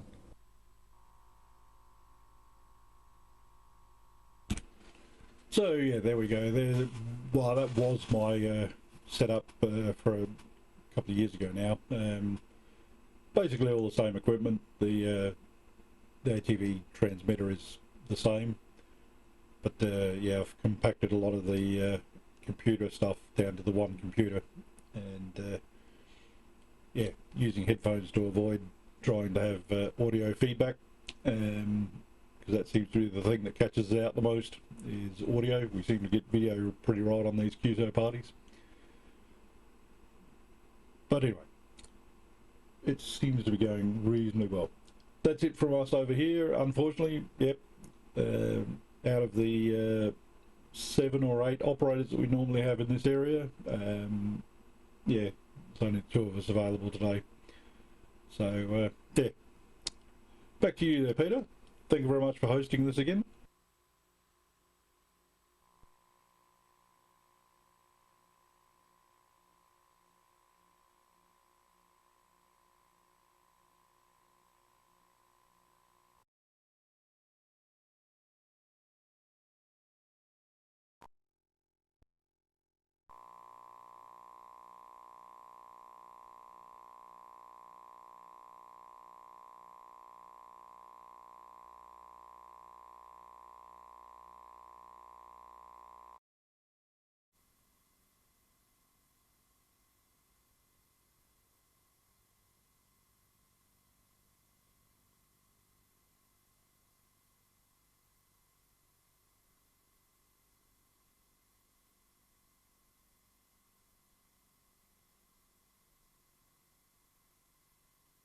Outside the hut and tower at Mount View, so we'll have a quick look at the antennas.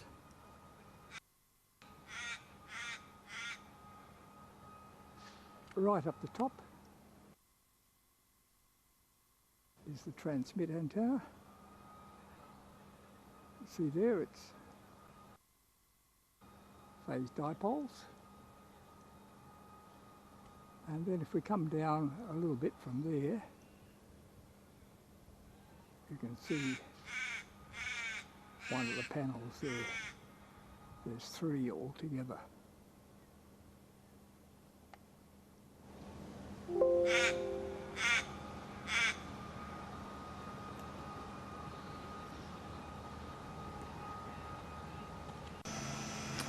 All right, we'll come through the door and have a look inside now. We're just in front of the RTV rack, which has a glass door. So we'll open the glass door so we can have a better look inside.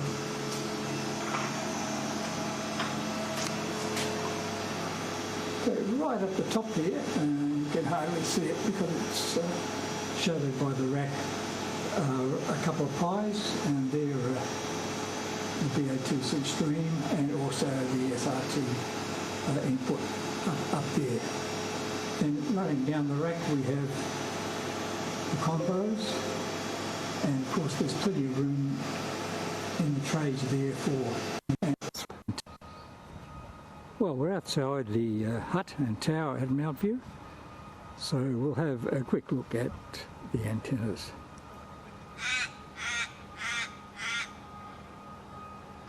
Right up the top is the transmit antenna. See there, it's phase dipoles. And then if we come down a little bit from there, you can see one of the panels there. There's 3 altogether.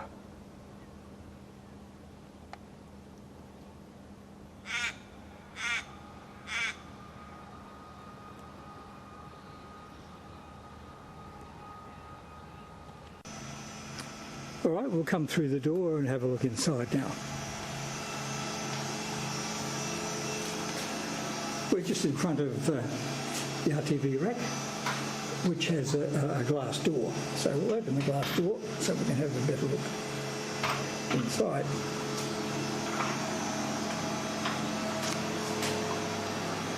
So right up the top there, you can hardly see it because it's shadowed by the rack.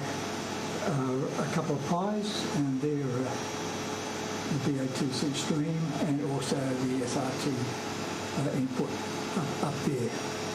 Then running down the rack we have the combos, and of course there's plenty of room in the trays there for DVB-T receivers in the near future. Then directly below the receivers we have 2 monitors, one for RTV1 and one for RTV2, and they're actually car reversing monitors, and we've got HDMI to CVBS converters behind each one of those. Normally we have that switched off when someone's not here.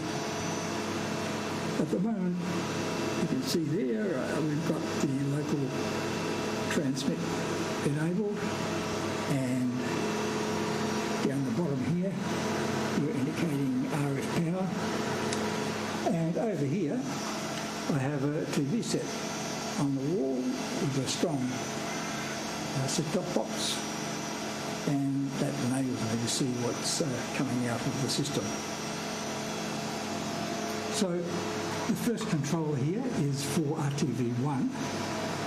And you can see there's a speaker and a volume control, and that allows us to listen in on the audio. We can also insert audio with a microphone if we wish. That port there is to program the 40X2 micros, PIC axis, and here we've got the pins for a DTMF controller. 2 VU meters and a couple of voltage monitors there. You can see the local switch is activated at the moment. In between the 2 controllers we have the HD media player, which feeds both RTV1 and RTV2, so we only have one of those. But we do have a second controller for RTV2. It's exactly the same as RTV1, and in fact it can be run on its own, as can RTV1 run on its own. At the moment it's slave to RTV1. Similarly, if needed, we could slave RTV1 or RTV2.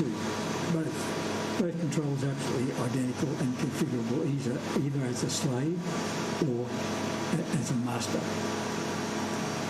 Below that we have the SR Systems exciter, and there's a small PA in there as well, which runs just a watt or 2, or even less actually, come to think of it, because behind that we have a Mitsubishi module which drives the final PA. Next down is the PA controller, and you can see that here it's got a temperature alarm, a VSWR alarm, and a high voltage alarm, and you can see that the transmit key is enabled at the moment. The VSWR detector is currently under maintenance, so we don't have that protection on it at the moment, but that will come back shortly. Finally, we have the very large heatsink, which hosts the 500 watt PA, and that's the little temperature probe, which is one of those maximum sensors. And yes, it's held there by a paperclip. Below that we have 2 tangential fans which are feeding air directly up through the fins and also up through the rest of the rack as well. They're throttle back, but they're capable of a cyclone, these things, but they're throttle back. And then below that we have the 12-volt power supply for the Mitsubishi module, and the plus or minus 12 volts for the controllers.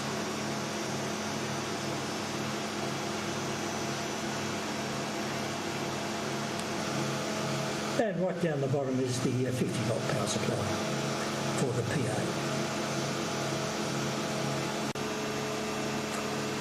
Now around the back of the rack, this item here is the DVB-T filter, which sits on the output of the PA. The back of the rack is, well, it's impressive, I guess, in one sense. To the front, there's lots and lots and lots and lots of interconnection cables. This is due to the fact that the whole system is modular. Perhaps for professional arrangement, all of the units might be all contained in one rack. But we built the system up piecemeal, and the connections are as a result of that.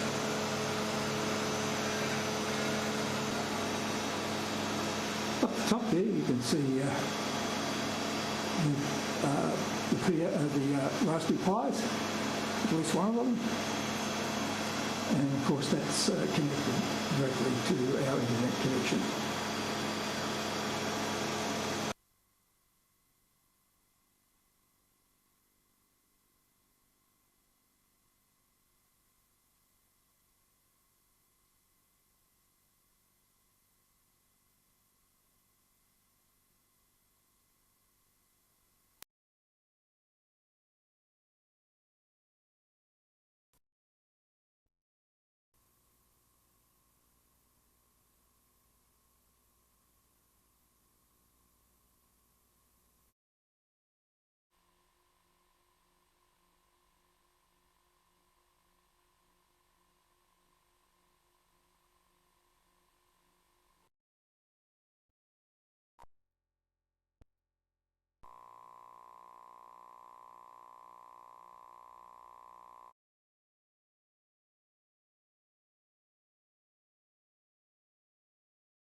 Right, sorry about that, guys. Just thought I'd just go live and show you something interesting.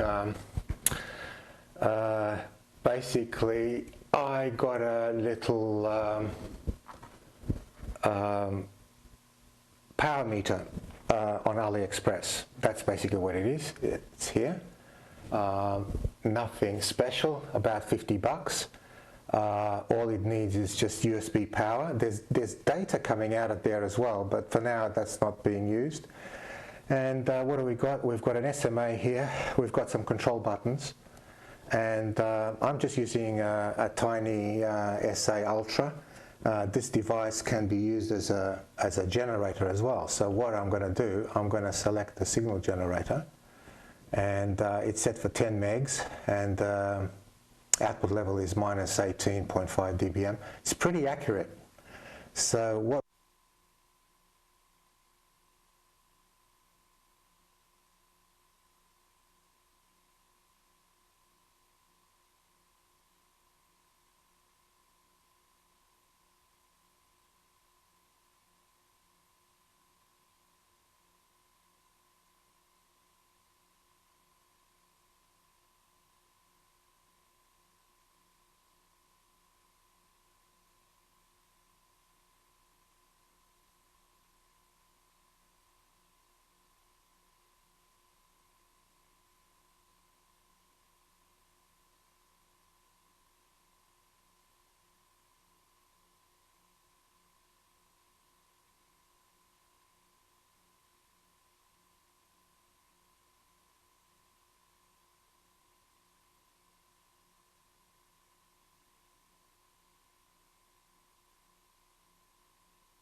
Well. That was awesome, guys. I tell you, I love the shack tours. I love what you guys are doing. That was so awesome. Very, very good. I'm Roland, KC6JPG. I'm your anchor for the West Coast and northern, basically the southwestern area of Arizona, along with my anchors up in Northern California. I got Jim, K6SOE, as well as Lee over in Arizona, K0CCU, and of course repeater trustee over in Mesa, and that is our buddy Rod, WB9KMO. And they checked in earlier, and they're definitely having a lot of fun. But now we're going to be going to RF this time. So we're going to be going into 5 repeater systems. We're going to starting off with Mount Wilson, and Mount Wilson is pretty much our broadcast center in the LA Basin area, and we have the repeater up there, W6ATN on Mount Wilson. Then we're going to go to Snow Peak over in the Coachella or the lower desert area, as well as part of the upper desert. And we're going to be checking in a few people up there as well. We're going to go to Oat Mountain, and I'm hoping that we'll have some people checking in from Oat Mountain as well. And then Santiago Peak, and then, of course, Job's Peak. So let's go ahead, and we'll start with Mount Wilson. And so any check-ins from Mount Wilson that like to check in with the 2024 ATV QSO party, come in at this time. KC6JPG.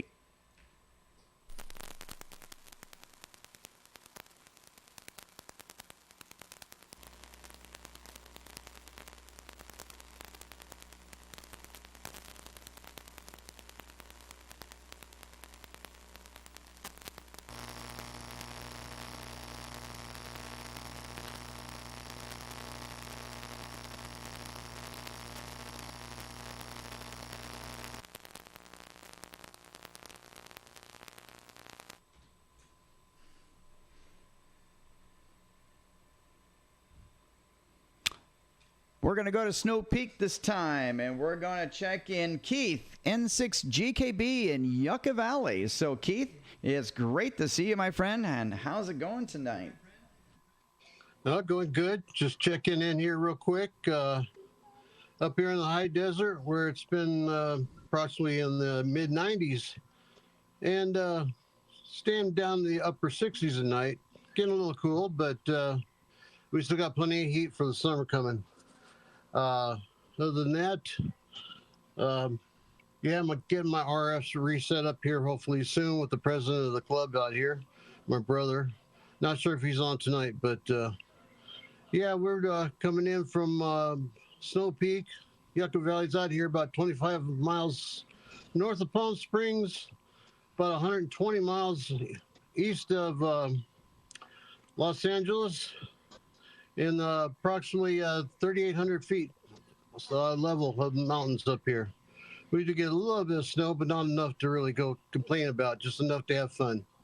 Other than that, our general area here is really nice. And my brother's out here standing by, so guess you'll get to him next. I just got a message from him, so good to know. All right, everybody out there, I'm enjoying the whole show tonight, watching everybody shacks and all the equipment out there that everybody's doing from all over everywhere. So everybody have a great evening, and that's all we got for you guys tonight. N6 GKB, Yucca Valley. N6 GKB, KC6 JPG. Very good, Keith. Well, it's great to see you tonight. That is absolutely awesome, and keep at it with that RF stuff. I love that. I love that. All right, so Mike just turned on the port for snow, and we're going to see if there's any other check-ins from Snow Peak. KC6 JPG, your anchor for the West Coast for the ATV QSO Party 2024.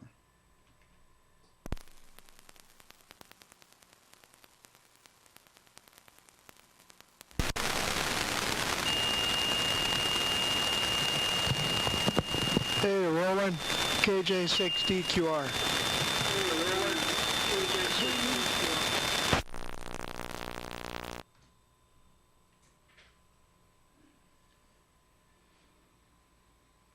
KJ6DQR, KC6JPG. Very good, Earl. Come on back. What would you like to say to everybody around the world, including our wonderful hosts over in Arizona, in Australia? KC6JPG.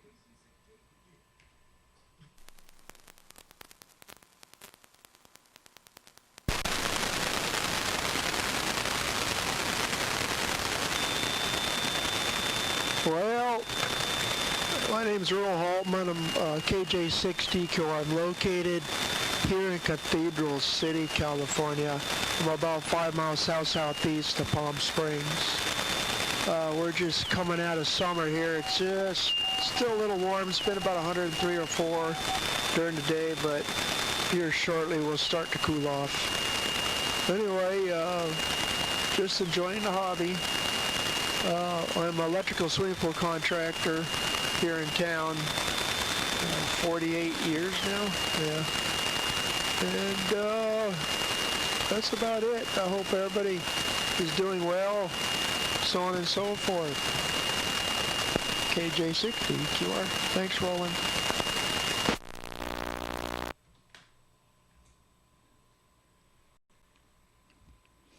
KJ6DQR, KC6JPG. Oh, very good, my friend. Thank you very much, Earl, for checking in. Wow. So that's very, very special that you checked in tonight. So great. And tell Julie, KJ6FYY, that we said hi and hugs from each and every one of us. Thank you, bud. Anyone else on Snow Peak? Come on in and check in with the ATV QSO Party 2024, KC6JPG.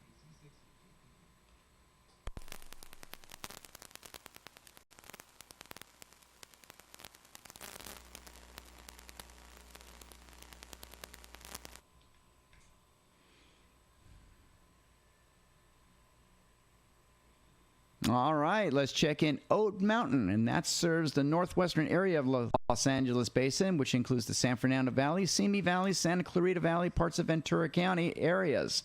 And so let's see if anyone from Oat Mountain is out there tonight. KC6JPG.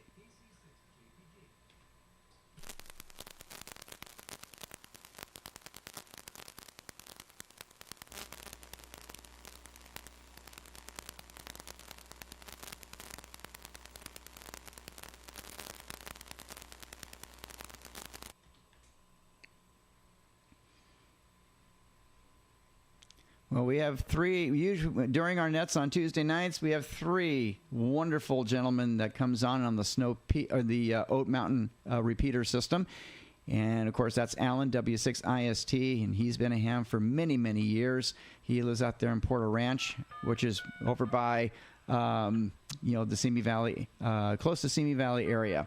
We're turning on ports right now as we speak. Thank you so much, Mike. We're going to try it again. So let's see if anyone out there from Oat Mountain that likes to check in with the DATV QSO Party 2024. Come on in. KCCG.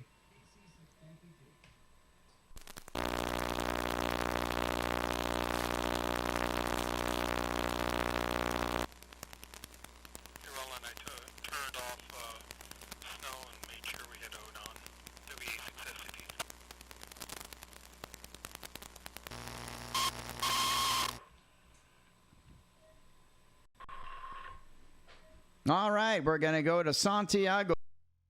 We have a few people out there that's just waiting to check in. And let's check in the president of Amateur Television Network, and that's my buddy Tom, WB6 HYH, who lives also in Rancho Cucamonga. Tom?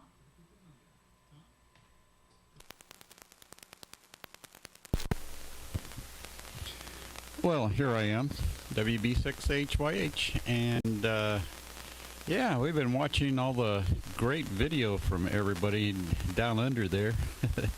You guys do an awesome job, let me tell you. It looks really, really good. We've been having a little bit of dropouts here and there, so missing some of that audio, but hopefully we're getting through okay. And yeah, and I've been sitting here thinking, I'm not sure I really qualified to participate in this event here because I don't run any digital TV. This is FM. Been running it for quite a while. Seems to be working pretty good. And let's see, just a little information about myself. I've been a ham since 1963, got my license while in high school, and been hamming it up ever since. Got into ATV, I think it's about 15 years ago now.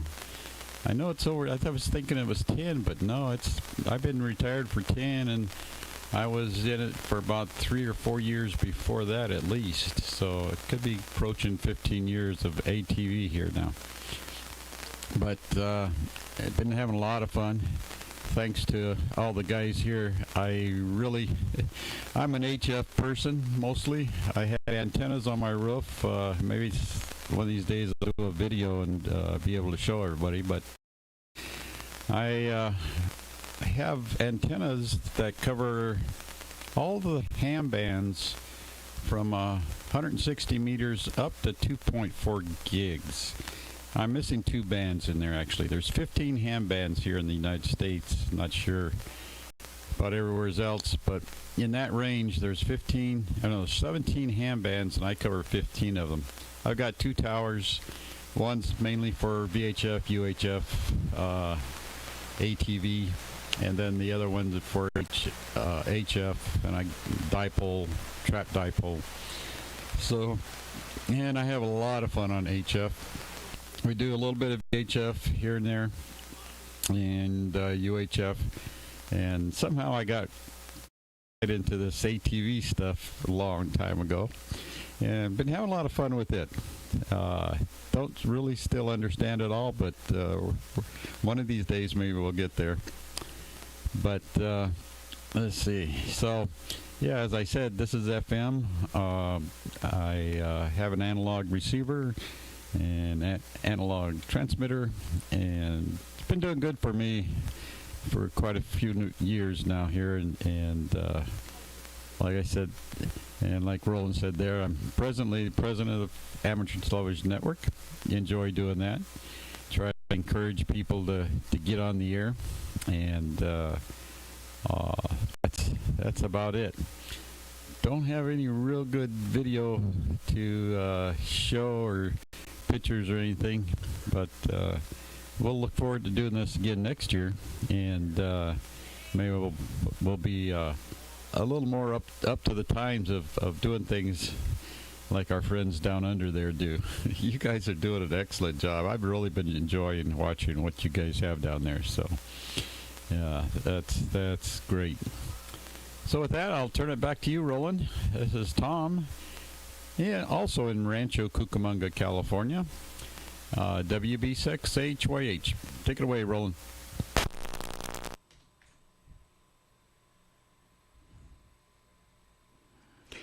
WB6HYH KC6JPG. Well, very good, Tom. And like I said, thank you very, very much for being, the president and representing amateur television, the Amateur Television Network here in Southern California and the Nevada chapters.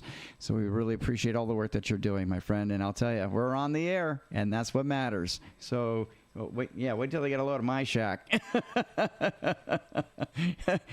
What does it take to put all this together? Love. That's what it takes. That's for sure. Love from all of us. Thanks, Tom, for checking in. Really appreciate it. All right. We're going to go also to Rancho Cucamonga. I'll tell you, Rancho Cucamonga is a very popular place for amateur television. And not only he's from Rancho Cucamonga, we used to work together in broadcasting. And that's my buddy Gary Johnson, AA6GJ, KC6JPG. Gary, it's great to see you out there tonight, my friend.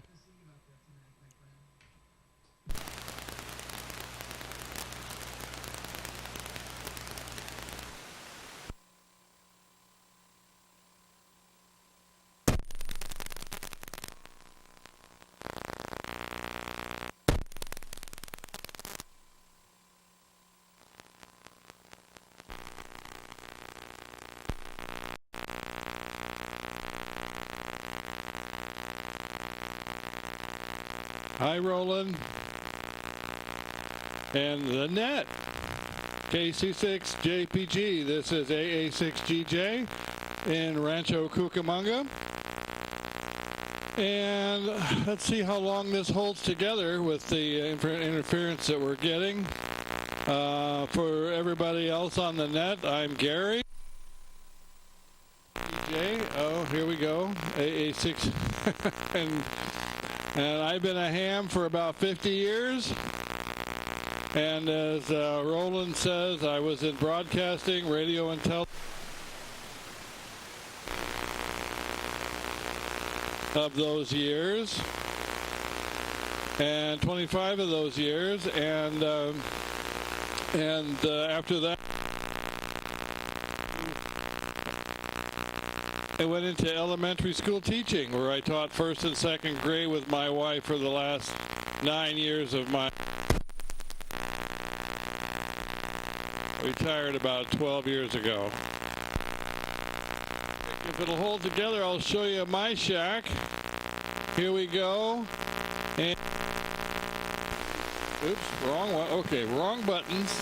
Here we go.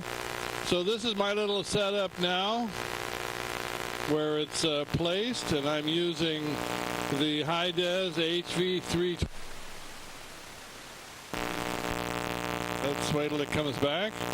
DVB-T modulator, and it's going into, thank you, Jim, KH6H TV videos 70. Transmitting on 434 megahertz. And that's by KH6HTV Video in Boulder.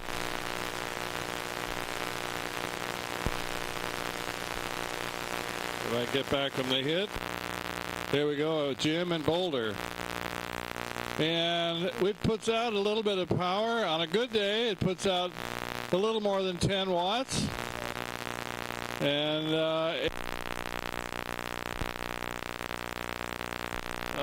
M squared, vertically polarized Yagi antenna, 70 centimeters. And then I receive it analogly, and that's a word, 1.2 through channel 8 with the ATV down converter. And this is the 23 centimeter antenna that I receive the signal. And it's you can see here way down there is Santiago Peak, 35 miles, 56 kilometers away from me. And on a good day, it works pretty well. So this is my little setup here in Rancho Cucamonga. And when it works well. And so that's it from me. And I'll turn it back to Roland. Thanks for this opportunity and this fun doing the QSO party. This is AA6GJ, Amateur Television.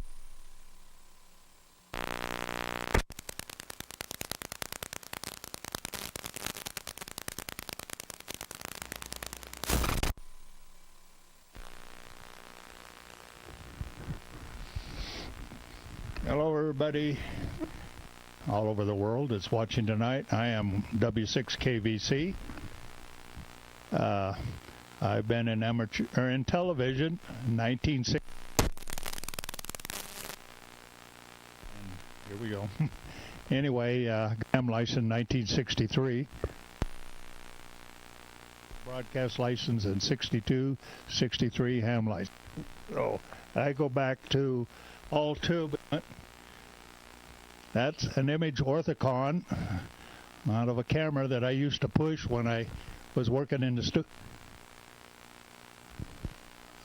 Somebody's talking.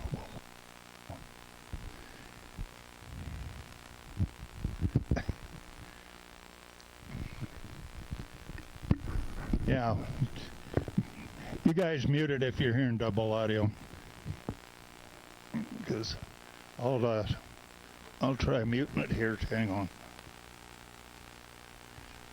Oops. Okay. Okay, get rid of the notes there. Anyway, I've been broadcasting.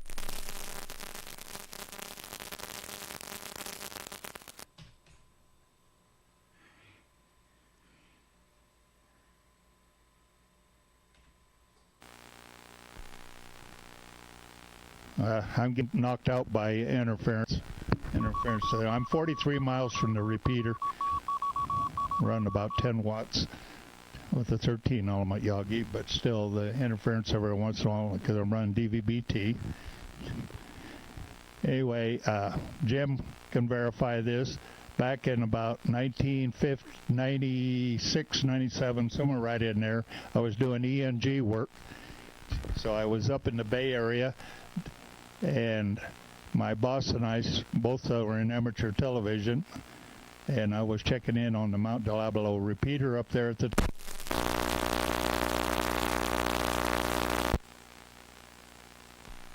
we did the first north-south hookup. We tied Mount Diablo through the NG equipment to the Santiago repeater. They give us 30 minutes of satellite time. So we had the first hookup here, about 400 miles apart with the two repeaters tied together through the geosynchronous satellites. So, and that was quite an event. So, and Jim could probably remember those days up there in the Bay Area. So I'm one of the instigators on the first north-south hookup where we tied two repeaters together.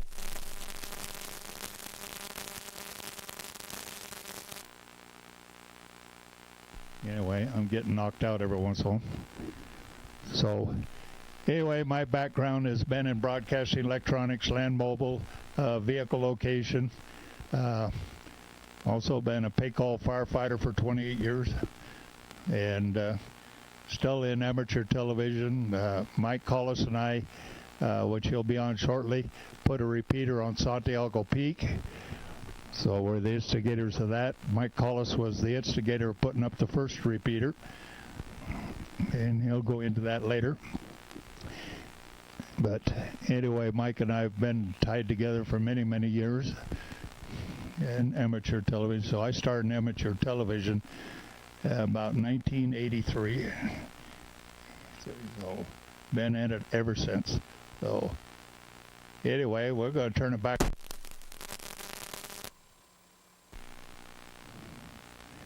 Well, anyway, that's my story. So I'm an old-timer in television from 1962 all the way up, and still going at it with DVT. I've done FM 10 gigs. I've got a 905 we're playing with, and so we're doing all kinds of stuff. W6 KVC.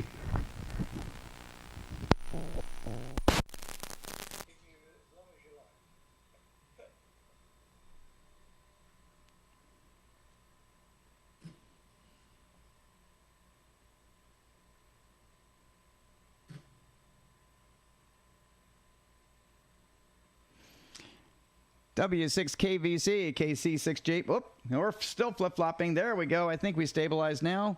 Almost there. Yay! Okay, we stabilized. W6KVC, KC6JPG, and AA6GJ, KC6JPG. Yeah, I let Gary follow you, Gary, because it was definitely the Gary and Gary show. You two are just rock stars, and you two got your transmitters perfectly in sync, because when you both transmit back and forth, you guys are, you don't do the flip-flopping, and I got to look at my exciter to find out why was there something different from my exciter to their exciter. So we're going to take a look at that. Anyway, but you guys were perfect. So very, very good. Gary and Gary, thank you very, very much for checking in. We really appreciate you very, very much. All right, anyone else on Santiago Peak that'd like to check in with the Amateur Television Network and with the DATV QSO Party 2024, come in at this time. KC6JPG. We are in blank. Okay, interference has got me. Interference has got me. Interference has got me. And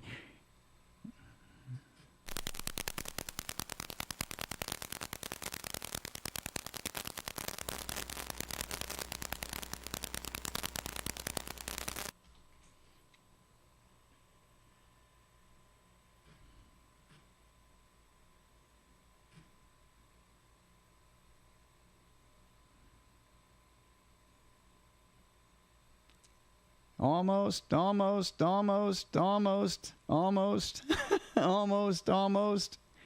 Will it? Oh my gosh. Okay, Mike, we're going to hand it to you because for some reason my station is either freaking out or interference is really bad.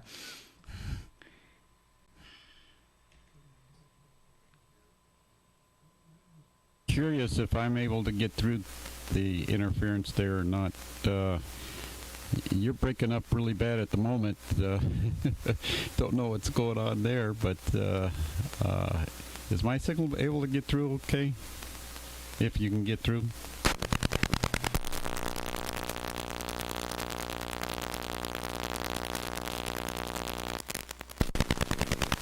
Yeah, the interference won't affect the 2.4 input. It's just on the 434. Roller, you want me to go ahead?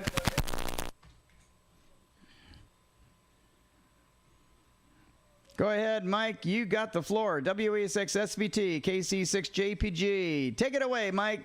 Job's Peak. Set the camera down. Anyway, I'm Mike, WA6SVT, up here on Job's Peak, right next to the repeater. Got a little bit of interference on the link channel, and that'll be cleared. There's a big tree branch in the way. We've got to trim it. It's got in front of it over the summer. Anyway, I also have a second call sign. I'll zoom into that.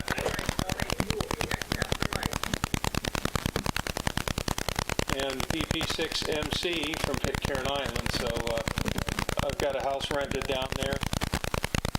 Property here. Anyway, it's been licensed since 1972, and got into ATV slow scan in 75 and fast scan in 1976, and just a little nostalgia. Some of you guys probably remember these old rigs, the old PC Electronics 10-watt transceiver, and not to. But here's another one. This is a TD Systems. These are really rare. And then AEA came out. They're just digital sideband rig, and got one of those too. Then we decided to get involved in digital ATV, and most of us run this modulator here. This is DVB-T. It's the 100EH model. It'll take analog or digital video, MPEG-2 or H.264. And then all of our ATV receivers in all 3 states, Nevada, Arizona, and California, have one of these receivers. Let me zoom into that. And this is the HV110. There's a little modification that Jim K86HTV had where you tap into the valid signal circuit. So I bring it out on an RCA connector, and then that feeds into a relay in the controller so that I don't have to use a port on the controller to go between analog and digital ATV on 434 megahertz. I do have some repeater stuff to show you. I'll jump at the microwave first. Here's a, get the focus here so I can, the autofocus no longer works in this old analog camera. But this is a 6 gigahertz filter retuned with longer screws. You get a little more insertion loss, but you can make them work just fine on 6 gigahertz, and you can see the poles down inside. This one is on 10.4 gigahertz. Same kind of thing, longer screws, all done with a network analyzer. And Steve, W6EJO, tuned all these up on his network analyzer. Let me get some other items here. As Roland has mentioned, we have a lot of repeaters linked together. Now, we're not digitally linked together yet because we had the first analog really wide area linked system. This is a 2.4 gigahertz FM transmitter, and then we use one of these amplifiers with it to get us up to 5 watts for our link. So this will fit on a rack plate, and then this fits on the same rack plate, so they'll be tied together. And then at Santiago Peak, which is the hub of the system, we will use either a 5 gigahertz link receiver. Let's see if I get some lighting on this. SMA connector for 5 gig, and then we have the 2 audio channels, and then the video, and then the power. And then on the back, you'll see we have this is designed for a rack screw to fit 1224 thread, 3.1/4 inch spacing. Then we have if we need to, a 1.2 gigahertz receiver packaged the same way. 2.4 gigahertz receiver done the same way, and all with the little holes in the back. And then here's the one with the it's got the rack screws on it. So you may ask why do the rack screws? Well, I'll show you here. Move over to that. This is the here I got right here. In fact, it's right there, and you can see the cable going to it. And there's a preamp up at the antenna and filter. And I got room. I can mount up to 7 receivers across here, which really saves rack space. This is a 7-port ATV controller, and anyway, it's and I've got a monitor speaker here, and I'm just going in on the local camera input on the controller, so that's why we don't have any BCD lights, but different inputs will do a different BCD code. On some of our smaller repeaters, we'll use one of these controllers. In fact, the one in the back is just larger, but they all have the DV9 connectors, and the reason for that is we have one for video, another one for audio, some control pins, power, so we can power those receivers with one umbilical cord. And then these for these smaller, these are for the outline repeaters. We're just using an intuitive circuits control board,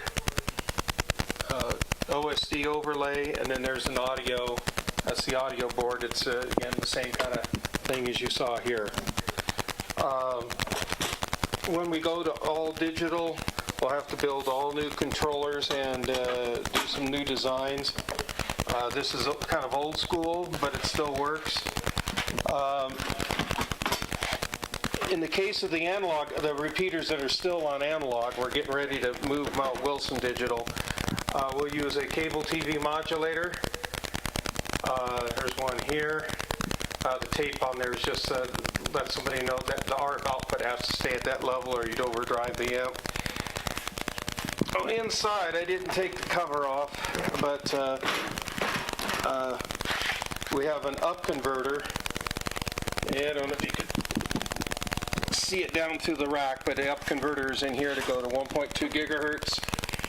And here's our little umbilical cord with the DB9, and again this will plug in the controller. You get the video, audio, and this is a key 12 volts. The key's a relay in here for transmit. The power amplifier to this would drive. This is our mid-level amplifier. We got rid of all the low power stuff. This has the XRF 286. This is a 150 watt amplifier, pre-driver, and this is on a great big heat sink, and then the cooling fans clip onto the front.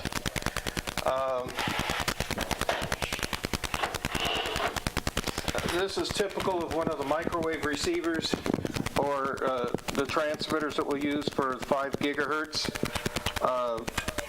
We're using repurposed 6 gigahertz analog radios that are commercial grade. This one's on already tuned up for 10.4 gigahertz. Puts out about 1.5 watts. And let's see, what else was I going to show you guys? Let's see, I know there was something else. Am I getting all the...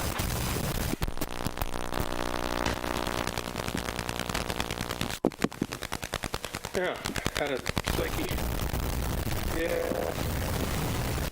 Got a flaky cable. I guess it's time to retire this 30-year-old camera. Oh, my HDs, including 3 video HDs, and test equipment rack. Got a network analyzer and various other pieces of test equipment, power meters, and let's see. Roland, did you want me to try to bring up any pictures of some of the sites in the show?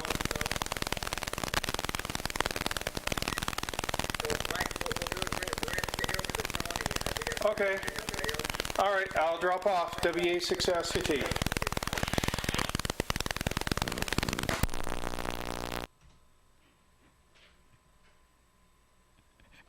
WA6SVT, KC6JPG. Mike, that was awesome. Talk about history. You got yourself a museum, dude. I love that.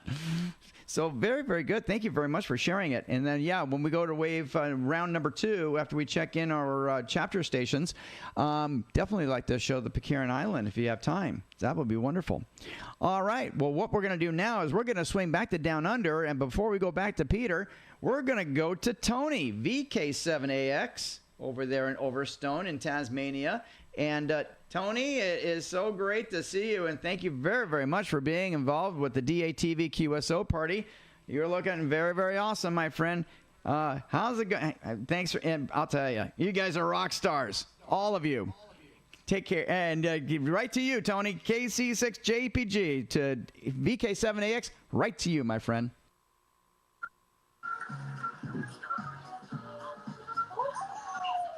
Yeah, okay. Haven't seen myself come up yet, but I guess there's a delay on the stream. Yeah, it's good. This is a bit of a hoot, isn't it? We're going back in reverse. Yeah, Peter asked me, did I want to come up to you guys? I said, no, I've already been on once. Anyway, I said I could come up on their on the stream, their net, because we are part of the ATN. We do have a chapter there called Net. For those that don't know, that there's a few. There's not many. The Bendigo boys, they're all members of it, and there's 2 or 3 in Tasmania that watch video streams but don't actually transmit any ATV. So yeah. Anyway, we come on occasionally and beyond, but so it's good to bit of a hoot. This would have to be the first time, would it not, Roland, that we've gone in reverse, backwards. But anyway, good to be on. Haven't been on for 2 or 3 weeks, but we're here today, and good to catch up with you all. So I'll pop it back to you, Roland. This is VK7AX Down Under.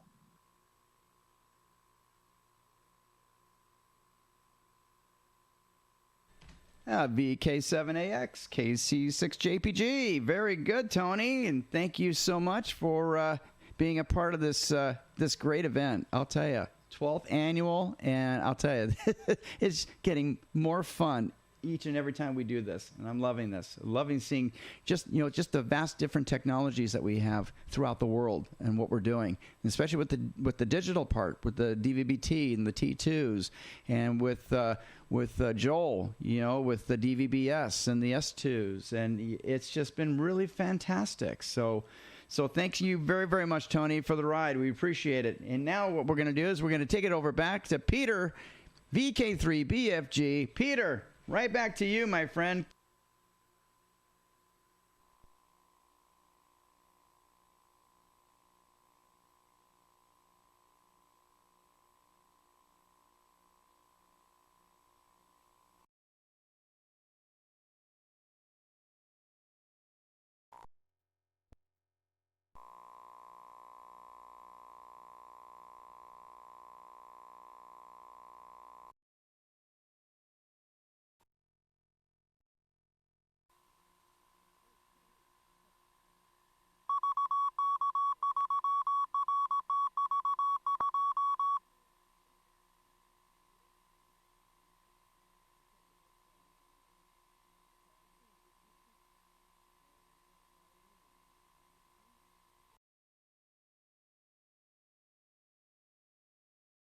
By tonight we should be able to get around it also, so we'll have some more stations on that missed out this morning. So thank you to Roland, KC6JPG, and Bill, AB0MY, and to RWA's 8RMC, who are the key people in the US. So tonight we'll be on from 0900 UTC, 7 o'clock. And of course that will be across to the United Kingdom, and also via the geostationary satellite Q0100, which will take us to the UK, but it will also take us around Europe, and I know that there will be at least 3 South African stations on tonight. So thank you all for watching, and we will be back at 0900 UTC, which will be 7 o'clock local time. So from Peter, VK3BFG, it's good afternoon.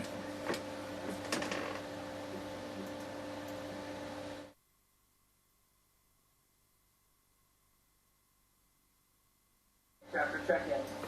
All right, folks. This is Roland, KC6JPG, and we're going back to the ATV.